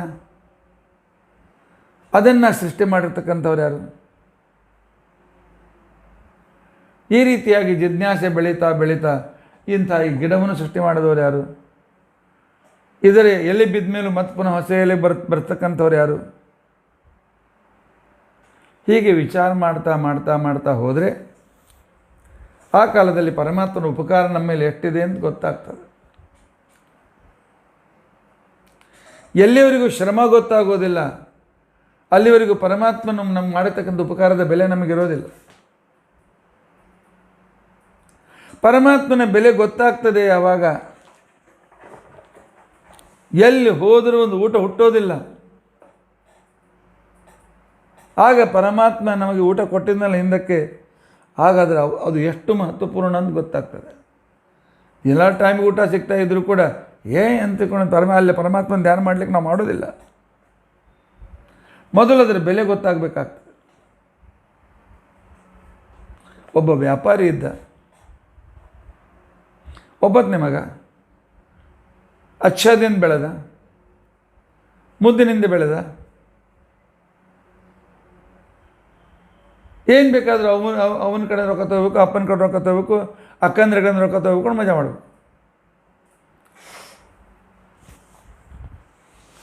ಇಂಥವನಿಗೆ ಹೇಗೆ ಈ ದುಡ್ಡಿನ ಮಹತ್ವವನ್ನು ತಿಳಿಸ್ಬೇಕು? ಅವ್ರಿಗೆ ಅಪ್ಪನ ಚಿಂತೆ ಆಯ್ತು. ಯಾಕೆ ಅವ್ನು ವಯಸ್ಸಾಗ್ತಾ ಬಂದಿತ್ತು, ತನ್ನ ವ್ಯಾಪಾರ ಎಲ್ಲ ಅವನ ಕೈ ಕೊಡಬೇಕಾಗಿತ್ತು. ಆ ಕಾಲಕ್ಕೆ ಅವ್ನು ಹೇಳ್ದ, ನಾಳಿನ ದಿವಸ ಸಾಯಂಕಾಲ 5 ಗಂಟೆಗೆ ಒಂದು 100 ರೂಪಾಯಿ ತೆಗೆದುಕೊಂಡ. ತಂದ, ಹೋಗಿ ಬಾವಿಗೆ ಹಾಕಿದ. ಎಲ್ಲಿಂದ ತಂದೆ? ಅವು ಕೇಳಿದೆ, ಅಮ್ಮ ಕೊಟ್ಟಳು. ಹೋಗಿ ಮತ್ತೆ ಸಾಯಂಕಾಲ 100 ರೂಪಾಯಿ ತೆಗೆದುಕೊಂಡು ಬಾ. ಹಿಂದಿನ ದಿವಸ ಹೆಂಡತಿ ಹೇಳ್ದ, ಅವ್ನು ಕೇಳಿದ್ರು ಕೊಡಬೇಡ ಅಂತೇಳಿ. ತಾಯಿ ಕಡೆಯಿಂದ ಸಿಗಲಿಲ್ಲ ಅಂತ ತಿಳ್ಕೊಂಡು ಅಕ್ಕನ ಕಡೆಯಿಂದ ತೊಗೊಂಡು ಬಂದ. ಆಗ ಸಾಹುಕಾರ ಹೇಳಿದ, ಹೋಗಿ ಬಾವಿಯಲ್ಲಿ ಹಾಕಿದ. ಆಗ ಅವನು ತನ್ನ ಮಗಳಿಗೂ ಹೇಳ್ದ, ಏನು ಕೊಡಬೇಡ ಅಂತೇಳಿ ಎಲ್ಲರೂ ಕೊಡ್ತಕ್ಕಂಥದ್ದು ಎಲ್ಲರನ್ನೂ ಬಂದ್ ಮಾಡಿದ. ಅವತ್ತು ಯಾರು ಕೇಳಿದ್ರು ರೊಕ್ಕ ಕೊಡಲಿಲ್ಲ. ಗಳಿಸ್ಬೇಕು ಅಂತ ತಿಳ್ಕೊಂಡಂತ ಹೋದ, ಸ್ಟೇಷನ್ದಾಗ ಹಮಾಲಿ ಮಾಡ್ದ, ಆ ನಂತರ ಬಸ್ ಸ್ಟ್ಯಾಂಡಿಗೆ ಹೋಗಿ ಹಮಾಲಿ ಮಾಡ್ದ. ಎಲ್ಲ ಕೂಡಿಸಿ ಮುಂಜಾನೆ ಸಂಜೆ ತನಕ ಒಂದು 71 ರೂಪಾಯಿ ಸೇರಿದವು. 100 ಪೂರ ಆಗಲಿಲ್ಲ. ಅಷ್ಟೇ ಹಿಡ್ಕೊಂಡು ಅಪ್ಪನ ತನಕ ಬಂದ. ಯಾಕೋ ಇಷ್ಟೇ 100 ರೂಪಾಯಿ ತರಲಿಲ್ಲ? ಇಲ್ಲ, ಗಳಿಕೆ ಆಗಲಿಲ್ಲ, ಇವತ್ತು ಯಾರೂ ಕೊಡಲಿಲ್ಲ. ಹಾಗಾದ್ರೆ ಒಂದು ಕೆಲಸ ಮಾಡು, ಈ 71 ರೂಪಾಯಿ ಹೋಗಿ ಭಾವಾಗ ಹಾಕು. ಏನಪ್ಪ ಈ ರೊಕ್ಕ ಭಾವಾಗ ಹಾಕು ಅಂತ ಹೇಳ್ತಿ? ಈ 71 ರೂಪಾಯಿ ಸಲುವಾಗಿ ನಾ ಎಷ್ಟು ದುಡಿದೀನಿ. ಸುಮಾರು 10 ಜನರ ದೊಡ್ಡ ದೊಡ್ಡ ಸಾಮಾನು ತೊಗೊಂಡು ಬೆನ್ನಿಗೆ ಹಮಾಲಿ ಮಾಡಿ ಮಾಡಿ ಮಾಡಿ ನನ್ನ ಬೆನ್ನು ನೋಯಿಸ್ಲಿಕ್ಕತ್ತದ. ಮೊದಲೇ ಸಲ ಮಾಡಿದ್ರಿಂದಾಗಿ ಎಲ್ಲ ಅದರ ಕಲೆಗಳು ಬಿದ್ದು ಇಟ್ಕೊಂಡು ದಡ್ಡು ಬಿದ್ದು ಕಲೆ ಬಿದ್ದು ಹೋಗ್ಯದ, ತಲೆ ತೆರಿಲಿಕ್ಕತ್ತದ. ಯಾವಾಗ ಊಟ ಸಿಕ್ಕಿತ್ತು ಅಂತ ತಿಳ್ಕೊಂಡು ದಾರಿ ಕಾಯ್ಲಿಕ್ಕತ್ತೀನಿ. ಇಂಥ ವೇಳೆಗೆ ನೀನು ಹೋಗಿ 71 ರೂಪಾಯಿ ಬಾಯಿಯೊಳಗೆ ಹಾಕಂತೀರಿ.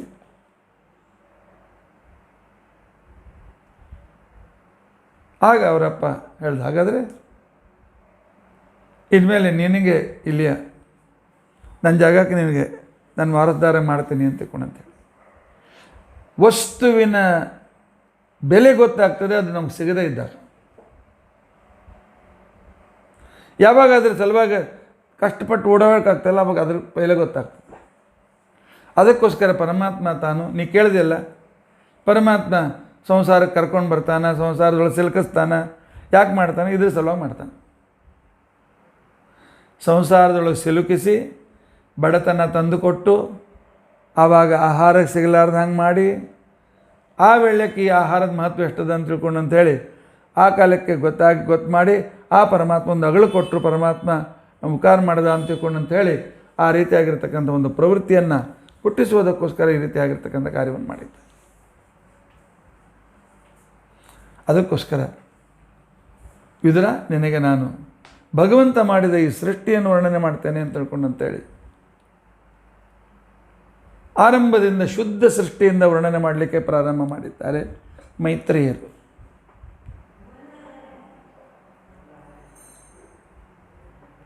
ಮೈತ್ರೇಯರು ಮೊದಲು ಪರಮಾತ್ಮ ಜಗತ್ತನ್ನು ಹುಟ್ಟಿಸಬೇಕಾಗಿದ್ದರೆ ಯಾವ ತತ್ವಗಳನ್ನು ಹುಟ್ಟಿಸಿದ ಅಂತ ತಿಳ್ಕೊಂಡಂತ ಹೇಳಿ ಸತ್ವರಜಸ್ತಮೋ ಗುಣಗಳನ್ನು ತೆಗೆದುಕೊಂಡು ಮಿಶ್ರ ಮಾಡಿ ಮಹತ್ತತ್ವ ಅಹಂಕಾರ ತತ್ವಾದಿಗಳನ್ನು ಹುಟ್ಟಿಸಿದ ವಿಚಾರವನ್ನು ಪ್ರಾರಂಭ ಮಾಡ್ತಾರೆ.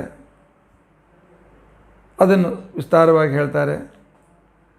ಆ ನಂತರ ಪರಮಾತ್ಮ ಬ್ರಹ್ಮಾಂಡವನ್ನು ಸೃಷ್ಟಿ ಮಾಡಿದ ಅಂತಕೊಂಡಂತನ್ನುವ ವಿಚಾರವನ್ನು ಹೇಳ್ತಾರೆ. ಈ ಬ್ರಹ್ಮಾಂಡವನ್ನು ಸೃಷ್ಟಿ ಮಾಡೋದರಲ್ಲಿ ಸರ್ವೋತ್ತಮನಾದ ಪರಮಾತ್ಮನ ಸರ್ವೋತ್ತಮತ್ವ ಹೇಗಿತ್ತು ಅಂತನ್ನೋದನ್ನು ಹೇಳ್ತಾರೆ. ಪರಮಾತ್ಮ ಬ್ರಹ್ಮಾಂಡದ ಒಳಗೆ ತಾನೇ ನೀರನ್ನು ಹುಟ್ಟಿಸಿ ಅಲ್ಲಿ ತನ್ನ ಸುವರ್ಣಮಯವಾಗಿರ್ತಕ್ಕಂಥ ಸುವರ್ಣಮಯ ಅಂಡವನ್ನು ಮಹಾಲಕ್ಷ್ಮೀ ದೇವಿಯಲ್ಲಿ ಇಟ್ಟದ್ದನ್ನು ಮಹಾಲಕ್ಷ್ಮಿಯಲ್ಲಿ ವಿಸರ್ಜನೆ ಮಾಡ್ತಾಳೆ. ಆ ವಿಚಾರವನ್ನು ಹೇಳ್ತಾರೆ.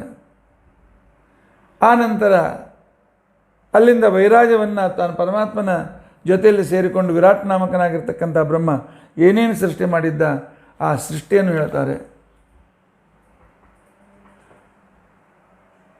6, 7, 8, 9 ಈ 3 ಸರ್ಗಗಳಲ್ಲಿ.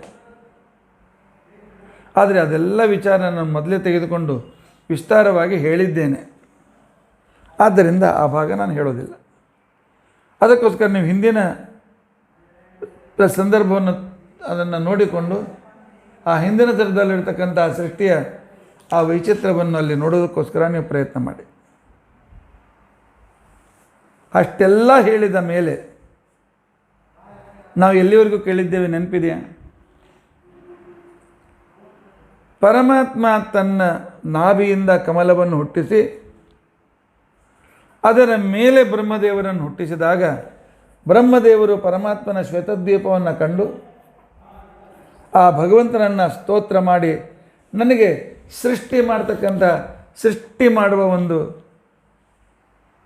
ಶಕ್ತಿ ಸಾಮರ್ಥ್ಯವನ್ನು ಕಲಿಸ್ಕೊಡಿ ಅಂತ ತಿಳ್ಕೊಂಡಂತೇಳಿ ಹೇಳ್ತಾನೆ. ಅಲ್ಲಿವರೆಗೂ ನಾವು ಸುಮಾರು 6 ದಿವಸ ಶುದ್ಧ ಸೃಷ್ಟಿ, ಪರಾಧೀನ ವಾಪ್ತಿರೀಪ ಸೃಷ್ಟಿ, ಮಿಶ್ರ ಸೃಷ್ಟಿ, ತತ್ವ ಸೃಷ್ಟಿ ಇತ್ಯಾದಿಗಳ ಕ್ರಮದಲ್ಲಿ ಅದನ್ನು ನಾವೆಲ್ಲರೂ ನೋಡ್ಕೊಂಡು ಬಂದಿದ್ದೇವೆ.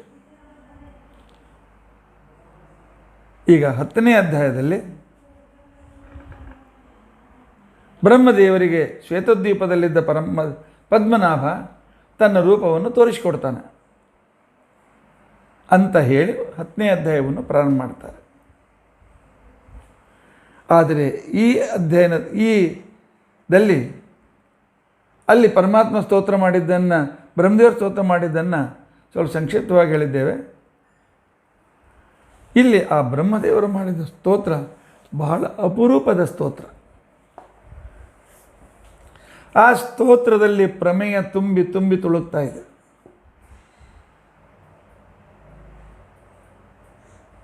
ಆವಾಗ ಆ ಕಾಲದಲ್ಲಿ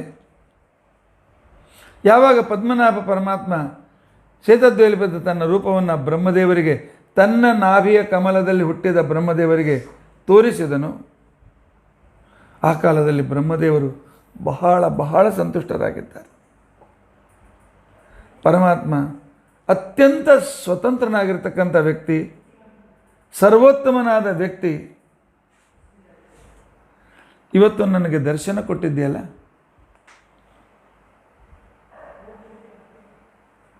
ನಾನು ಅನ್ಬಹುದು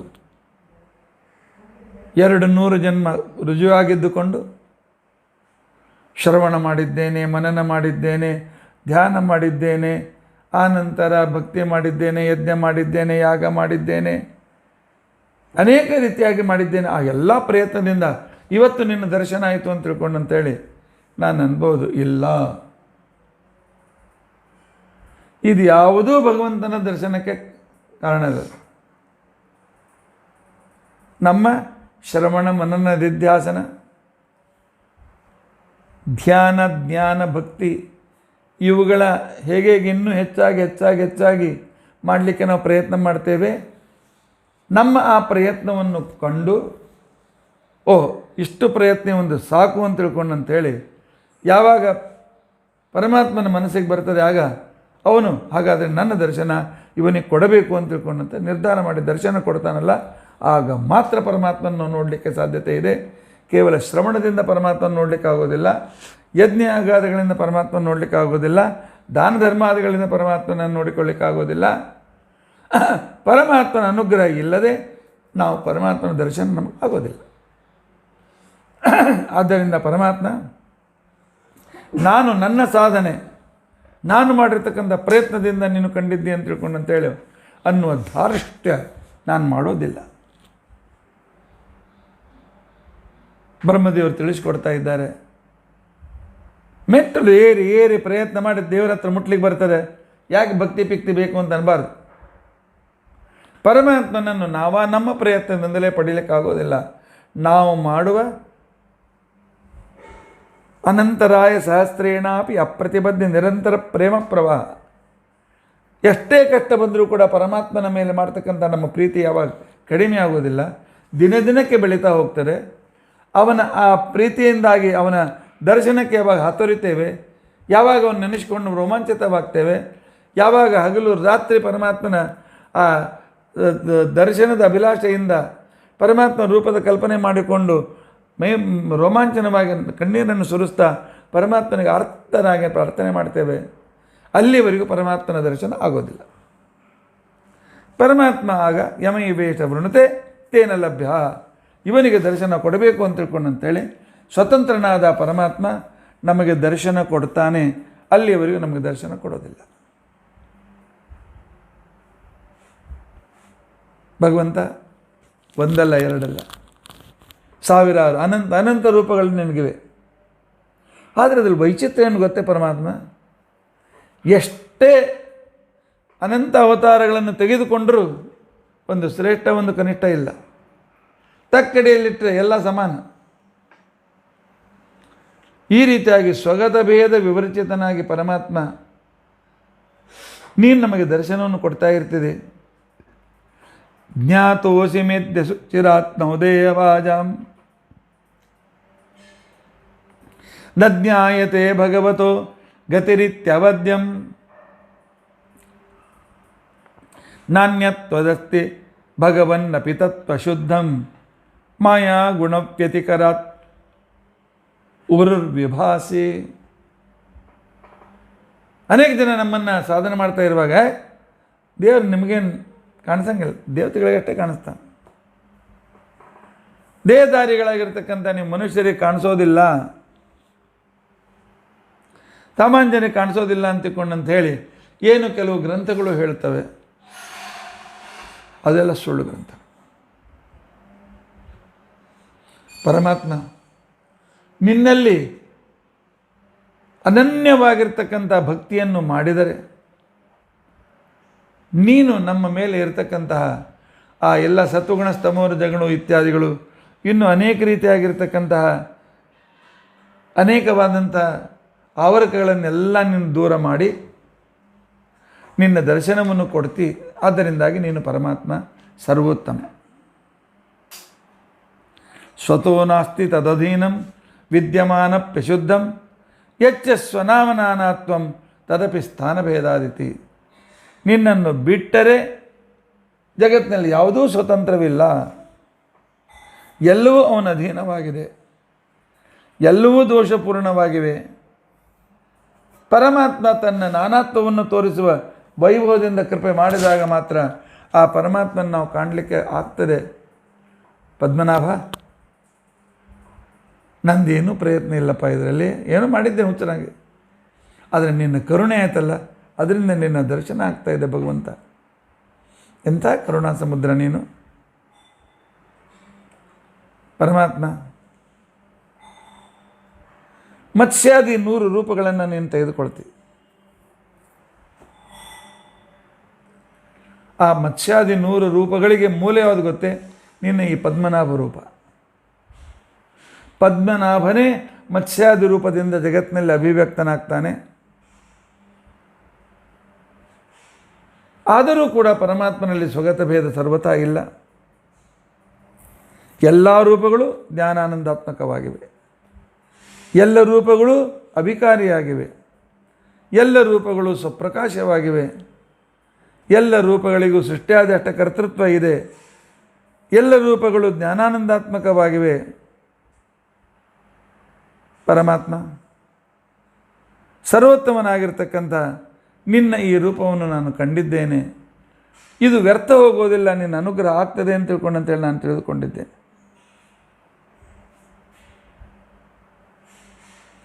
ಪರಮಾತ್ಮ ಭಕ್ತಿಯ ರಸ ಯಾವಾಗ ಅದು ಸಾಧಾರಣೀಕರಣವಾಗ್ತದೆ, ಆ ಸಂದರ್ಭದಲ್ಲಿ ಎಲ್ಲ ಅಜ್ಞಾನ ಹೊರಟೋಗಿ ನಿನ್ನ ಅನುಗ್ರಹವಾಗ್ತದೆ.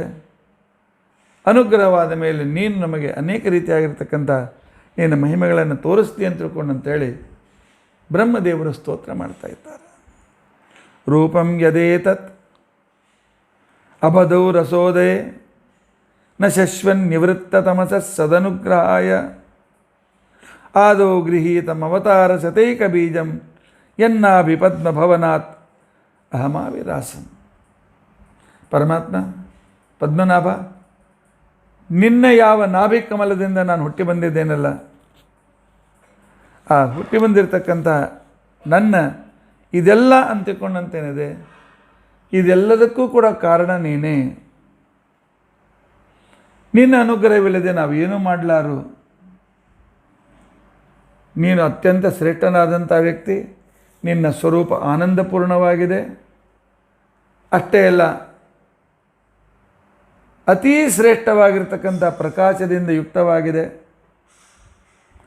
ಪಶ್ಯಾಮಿ ವಿಶ್ವಸೃಜಮೇಕ ಮವಿಶ್ವಮಾದ್ಯಂ ಭೂತೇಂದ್ರಿಯಾತ್ಮಕ ಮದಸ್ಥ ಉಪಾಶ್ರಿತೋಸಿ.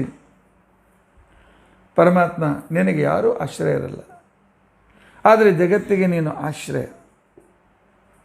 ನಿನ್ನನ್ನು ನಾವು ತಿಳಿದುಕೊಳ್ಳೋದಿಲ್ಲ, ಆಗೋದಿಲ್ಲ, ಆದರೆ ನೀನು ನಮಗೆ ಜ್ಞಾನವನ್ನು ಕೊಡ್ತೀವಿ. ಆದ್ದರಿಂದಾಗಿ ಭಗವಂತ ನೀನು ಎಷ್ಟು ಅದ್ಭುತ ಗೊತ್ತೇ. ಕ್ಷೀರಸಾಗರದಲ್ಲಿ ಇರಲು ಬಯಸಿದೆ, ಹಾವಿನ ಮೇಲೆ ವಿಶ್ರಾಂತಿ ತೆಗೆದುಕೊಳ್ಳಲಿಕ್ಕೆ ಬಯಸಿದೆ.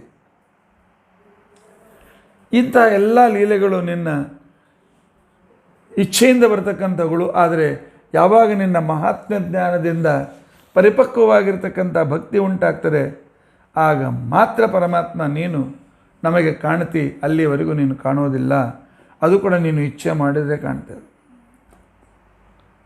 ಭಗವಂತ ನೀನು ಎಲ್ಲರಿಗೂ ಸುಲಭನಲ್ಲ, ಅಲಭ್ಯನಾದ ವ್ಯಕ್ತಿ. ನಿನ್ನನ್ನು ಪ್ರಯತ್ನದಿಂದ ಪಡೆಯೋದಾಗೋದಿಲ್ಲ, ಆದ್ದರಿಂದ ಅಶಕ್ಯ ಅಂತ ತಿಳ್ಕೊಂಡಂತ ಅನಿಸ್ಕೊಳ್ತೀವಿ. ಅನೇಕ ರೀತಿಯಾಗಿರ್ತಕ್ಕಂಥ ಮಹಿಮೆಯಿಂದ ಯುಕ್ತವಾಗಿರ್ತಕ್ಕಂಥ ರೂಪವನ್ನು, ಇವತ್ತು ಪದ್ಮನಾಭ ರೂಪವನ್ನು ನನಗೇನು ತೋರಿಸಿದ್ದೀಯಲ್ಲ, ತೋರಿಸಿರ್ತಕ್ಕಂಥ ನಿನ್ನ ಚರಣಕಮಲದಲ್ಲಿ ನಾನು ಬಂದಿದ್ದೇನೆ. ಆಹಾ, ಎಷ್ಟು ಸುಗಂಧ ಇದೆ ಪರಮಾತ್ಮ. ಕಮಲವೇ ಸುಗಂಧ, ಅದರಲ್ಲಿ ನಿನ್ನ ಪಾದ ಕಮಲದ ಸುಗಂಧ ಎಂದು ಬಿಡ್ಲಿಕ್ಕೆ ಆಗೋದಿಲ್ಲ. ಇವತ್ತು ಗೊತ್ತಾಯ್ತು ನನಗೆ. ಯಾರು ಕೇಳಿದ್ರು ನಾ ಪರಮಾತ್ಮನ ಪಾದಾರವಿಂದ ಭಕ್ತರು, ನಾ ಪರಮಾತ್ಮನ ಪಾದಾರವಿಂದ ಭಕ್ತರು. ಎಲ್ಲರೂ ನಿನ್ನ ಪಾದಾರವಿಂದಗಳೇ. ಯಾರಾದರೂ ನಾನು ಪರಮಾತ್ಮನ ಹಸ್ತಭಕ್ತನು, ನಾನು ಪರಮಾತ್ಮನ ಹೊಟ್ಟೆ ಭಕ್ತನು, ನಾನು ಪರಮಾತ್ಮನ ಎದೆ ಭಕ್ತನು ಯಾರೂ ಹೇಳೋದಿಲ್ಲ. ಎಲ್ಲರೂ ಹೇಳೋದು ನಿನ್ನ ಪಾದಕಮಲದಲ್ಲೇ ಭಕ್ತಿಯನ್ನು. ಇದಕ್ಕೆ ನನಗೆ ಇವತ್ತು ಅರ್ಥವಾಯಿತು. ಯಾಕೆ ಅಂತ ತಿಳ್ಕೊಂಡಂತಂದರೆ, ನಿನ್ನ ಪಾದಕಮಲ ಇದು ಅಲಭ್ಯವಾಗಿರ್ತಕ್ಕಂಥದ್ದು, ಅತ್ಯಂತ ಶ್ರೇಷ್ಠವಾಗಿರ್ತಕ್ಕಂಥದ್ದು. ನಿನ್ನ ಪಾದವನ್ನು ಕಮಲದನ್ನು ಯಾವನು ಸ್ಪರ್ಶ ಮಾಡಿದ್ದಾನೆ ಅವನಿಗೆ ಮೋಕ್ಷ ನಿಶ್ಚಿತ.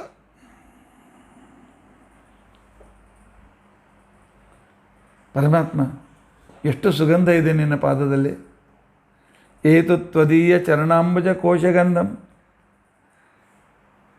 ಎಲ್ಲ ರೀತಿಯಾಗಿರ್ತಕ್ಕಂಥ ಕಮಲದ ಕೋಶವೇ ನಿನ್ನ ಪಾದಕಮಲದಿಂದ ಯುಕ್ತವಾಗಿ, ಅದರಿಂದ ನಿನ್ನ ಪಾದ ಸುಗಂಧಿತವಾಗಿದೆ.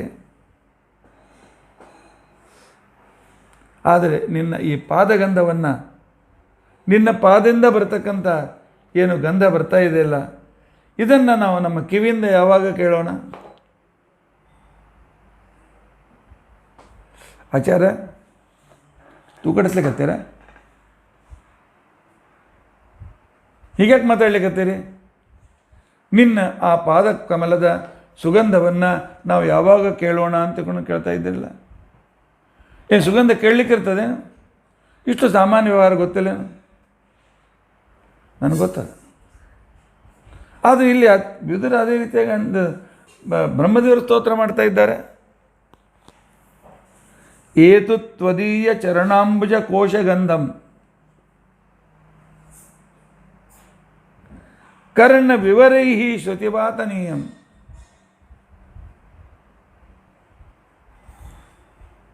ವಾಸನೆ ನೋಡೋದು ಬಿಟ್ಟು ಕಿವಿಗಳಿಂದ ಕೇಳೋದಂದ್ರೆ ಏನರ್ಥ? ಇಂತಹ ಸಂದರ್ಭದಲ್ಲಿ ನಮಗೆ ಸಹಾಯಕ್ಕೆ ಬರ್ತಕ್ಕಂಥವರು ಆಚಾರ್ಯರು. ಆಚಾರ್ಯರು ಹೇಳ್ತಾರೆ,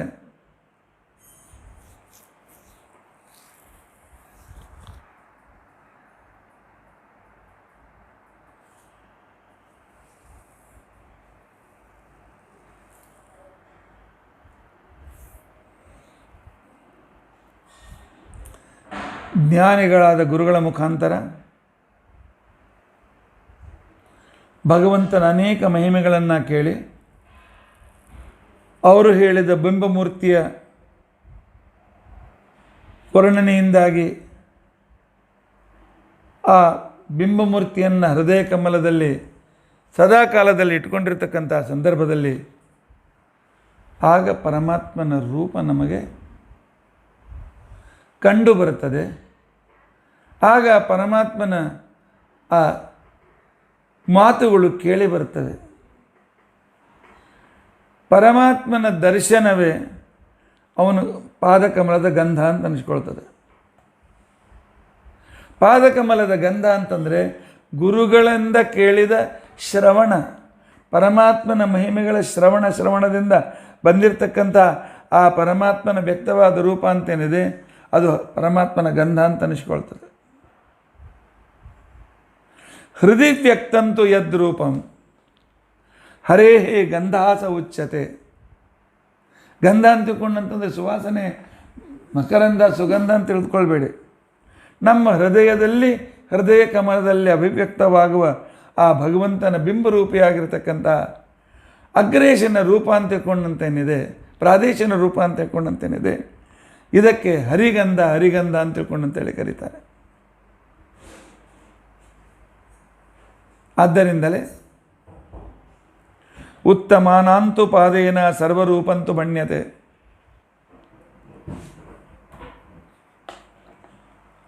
ಪರಮಾತ್ಮನ ಪಾದಾರವಿಂದ ಬೇಡ ವ್ಯವಹಾರದಲ್ಲಿ. ಇವತ್ತಿನ ದಿವಸ ಉತ್ತರಾದಿ ಮಠದ ಸ್ವಾಮಿಗಳಾಗಿರ್ತಕ್ಕಂತಹ ಶ್ರೀಪಾದಂಗಳವರು ಬರ್ತಾ ಇದ್ದಾರೆ. ಶ್ರೀಪಾದಂಗಳವರು ಬರ್ತಾ ಇದ್ದಾರೆ. ಮಹಾಲಕ್ಷ್ಮಿಯ ಪಾದಗಳು ಬರ್ತಾ ಇವೆ.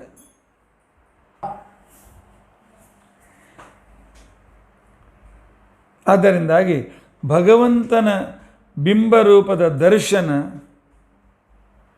ಇದು ಪರಮಾತ್ಮನ ಪಾದಕಮಲದ ಗಂಧ ಅಂತ ಅನಿಸ್ಕೊಳ್ತದೆ. ಆಚಾರ ಇಲ್ಲದೆ ಇದ್ದರೆ ನಾವು ಏನು ಮಾಡಬೇಕು ಹೇಳು? ಹೇಗೆ ಅರ್ಥ ಮಾಡಿಕೊಳ್ಳಬೇಕು?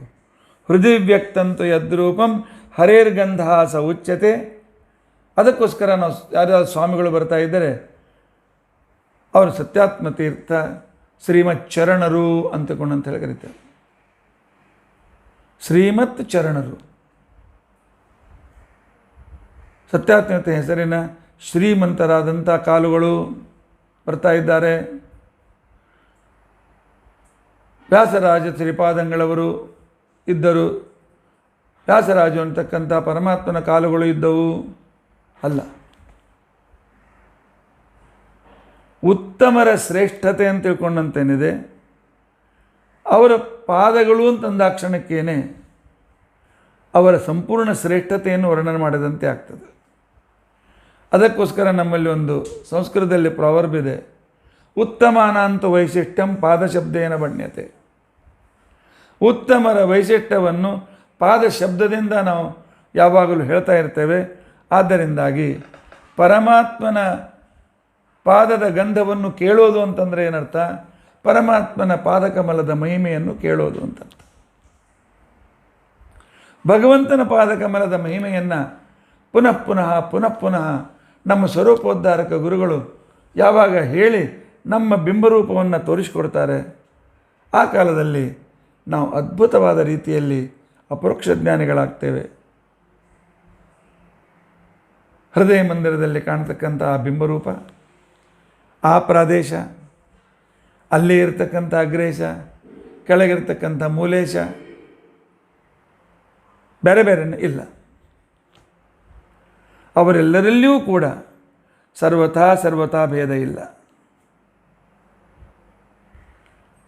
ಬ್ರಹ್ಮದೇವರು ಹೇಳ್ತಾ ಇದ್ದಾರೆ, ಗುರುಗಳ ಮುಖದಿಂದ ಪುನಃ ಪುನಃ ಪುನಃ ಪುನಃ ನಾವು ಯಾವಾಗ ನಿನ್ನ ಮಹಿಮೆಗಳನ್ನು ಶ್ರವಣ ಮಾಡ್ತೇವೆ, ಆಗ ಪರಮಾತ್ಮ ನೀನು ಪರಮಾಚ್ಛಾದಿಕವನ್ನು ತೆಗೆದು ನಿನ್ನ ರೂಪವನ್ನು ತೋರಿಸಿ ನಮ್ಮ ಕಡೆಯಿಂದ ಸಾಧನೆಯನ್ನು ಮಾಡಿಸಿ, ಆನಂತರ ಪ್ರಳಯ ಕಾಲದಲ್ಲಿ ಹೊಟ್ಟೆಯಲ್ಲಿ ಇಟ್ಟುಕೊಂಡು ಭಗವಂತ ನಮಗೆ ಮುಕ್ತಿಯ ಸಂದರ್ಭದಲ್ಲಿ ನೀನು ಈ ಶ್ವೇತದ್ವೀಪದಲ್ಲಿ ಪದ್ಮನಾಭನ ದರ್ಶನವನ್ನು ಮಾಡಿಸಿ ನಮಗೆ ವಿಶೇಷವಾದಂಥ, ಅವನಿಗೆ ವಾಸುದೇವ ಅಂತ ಕರೀತಾರೆ, ನಮಗೆ ಮೋಕ್ಷವನ್ನು ಕೊಡ್ತೀಯಲ್ಲ. ಆದ್ದರಿಂದಾಗಿ ನಿನ್ನ ದರ್ಶನ ಆಗುವುದು ಗುರುಗಳ ವಿಶೇಷವಾಗಿರ್ತಕ್ಕಂಥ ಉಪಾಸನೆಯಿಂದ. ಆದ್ದರಿಂದಾಗಿ ಈ ಗಂಧವನ್ನು ನಾವು ಕರ್ಣವಿವರದಿಂದ ಅನುಭವಿಸ್ತೇವೆ. ಕರ್ಣವಿವರದಿಂದ ಅನುಭವಿಸ್ತೇವೆ ಅಂತಂದರೆ ಏನರ್ಥ? ನಿನ್ನ ಆ ಅದ್ಭುತವಾದ ಮಹಿಮೆಯನ್ನು ಕೇಳಿ ಕೇಳಿ ಕೇಳಿ ಕೇಳಿ ಕೇಳಿ ಈ ಕಿವಿಯಿಂದಲೇ ನಿನ್ನ ರೂಪವನ್ನು ನಾವು ಕಲ್ಪನೆ ಮಾಡಿಕೊಳ್ತೇವೆ. ಕಿವಿಯಿಂದಲೇ ನಿನ್ನ ಪಾದಕಮಲದ ಸುಗಂಧ ಎಷ್ಟಿದೆ ಅಂತ ತಿಳ್ಕೊಂಡಂತ ಅನ್ನೋದನ್ನು ಅನುಭವಿಸ್ತೇವೆ. ಅಂದರೆ ಮನುಷ್ಯ ಪರಮಾತ್ಮನಲ್ಲಿ ಏಕಾಗ್ರನಾದಾಗ, ಪರಮಾತ್ಮನನ್ನು ನೋಡ್ತಾ ತನ್ನನ್ನು ತಾನು ಮರೆತಾಗ ಅವನ ಕಿವಿ, ಕಣ್ಣು, ಮೂಗು ಎಲ್ಲವೂ ಭಗವಂತನ ಸಾಮೀಪ್ಯವನ್ನು ಅನುಭವಿಸಲಿಕ್ಕೆ ಪ್ರಾರಂಭ ಮಾಡ್ತದೆ ಅನ್ನೋ ಒಂದು ವಿಚಾರವನ್ನು ಭಾಗವತ್ಕಾರರು ಸೂಕ್ಷ್ಮವಾಗಿ ತಿಳಿಸಿದ್ದಾರೆ.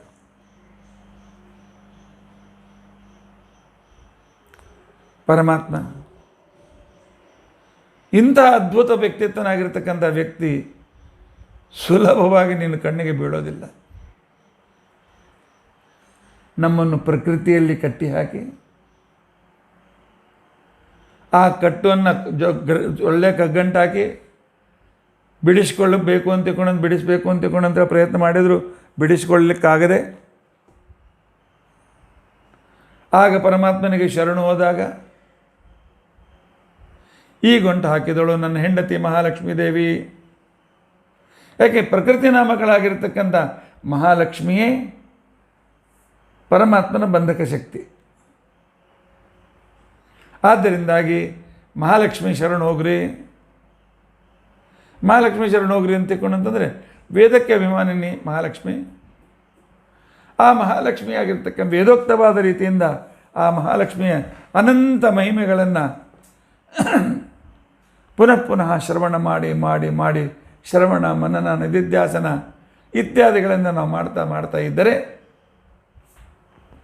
ಆಗ ಪರಮಾತ್ಮನ ಅನುಗ್ರಹವಾಗಿ ಭಗವಂತ ಹೇಳ್ತಾನೆ, ಮಹಾಲಕ್ಷ್ಮಿ ಸಂಸಾರಕ್ಕೆ ಕಾರಣೀಭೂತವಾದಂತಹ ಕಾಮ ಕ್ರೋಧ ಲೋಭ ಮೋಹ ಮದ ಮತ್ಸರ ಸಾಂಸಾರಿಕವಾಗಿರ್ತಕ್ಕಂಥ ಸುಖ ಅಭಿಲಾಷೆಗಳು ಅಂತಕ್ಕಂಥ ಏನು ಒಂದು ಸಂಸಾರದ ಬಂಧನ ಇದೆಯಲ್ಲ, ಈ ಸಂಸಾರದ ಬಂಧನಕ್ಕೆ ಕಾರಣವಾಗಿರ್ತಕ್ಕಂಥ ಆ ಜೀವಾಚ್ಛಾದಿಕ ಅಂತನೋ ಗಂಟಿದೆಯಲ್ಲ ಅದನ್ನು ತೆಗೆದುಬಿಡು.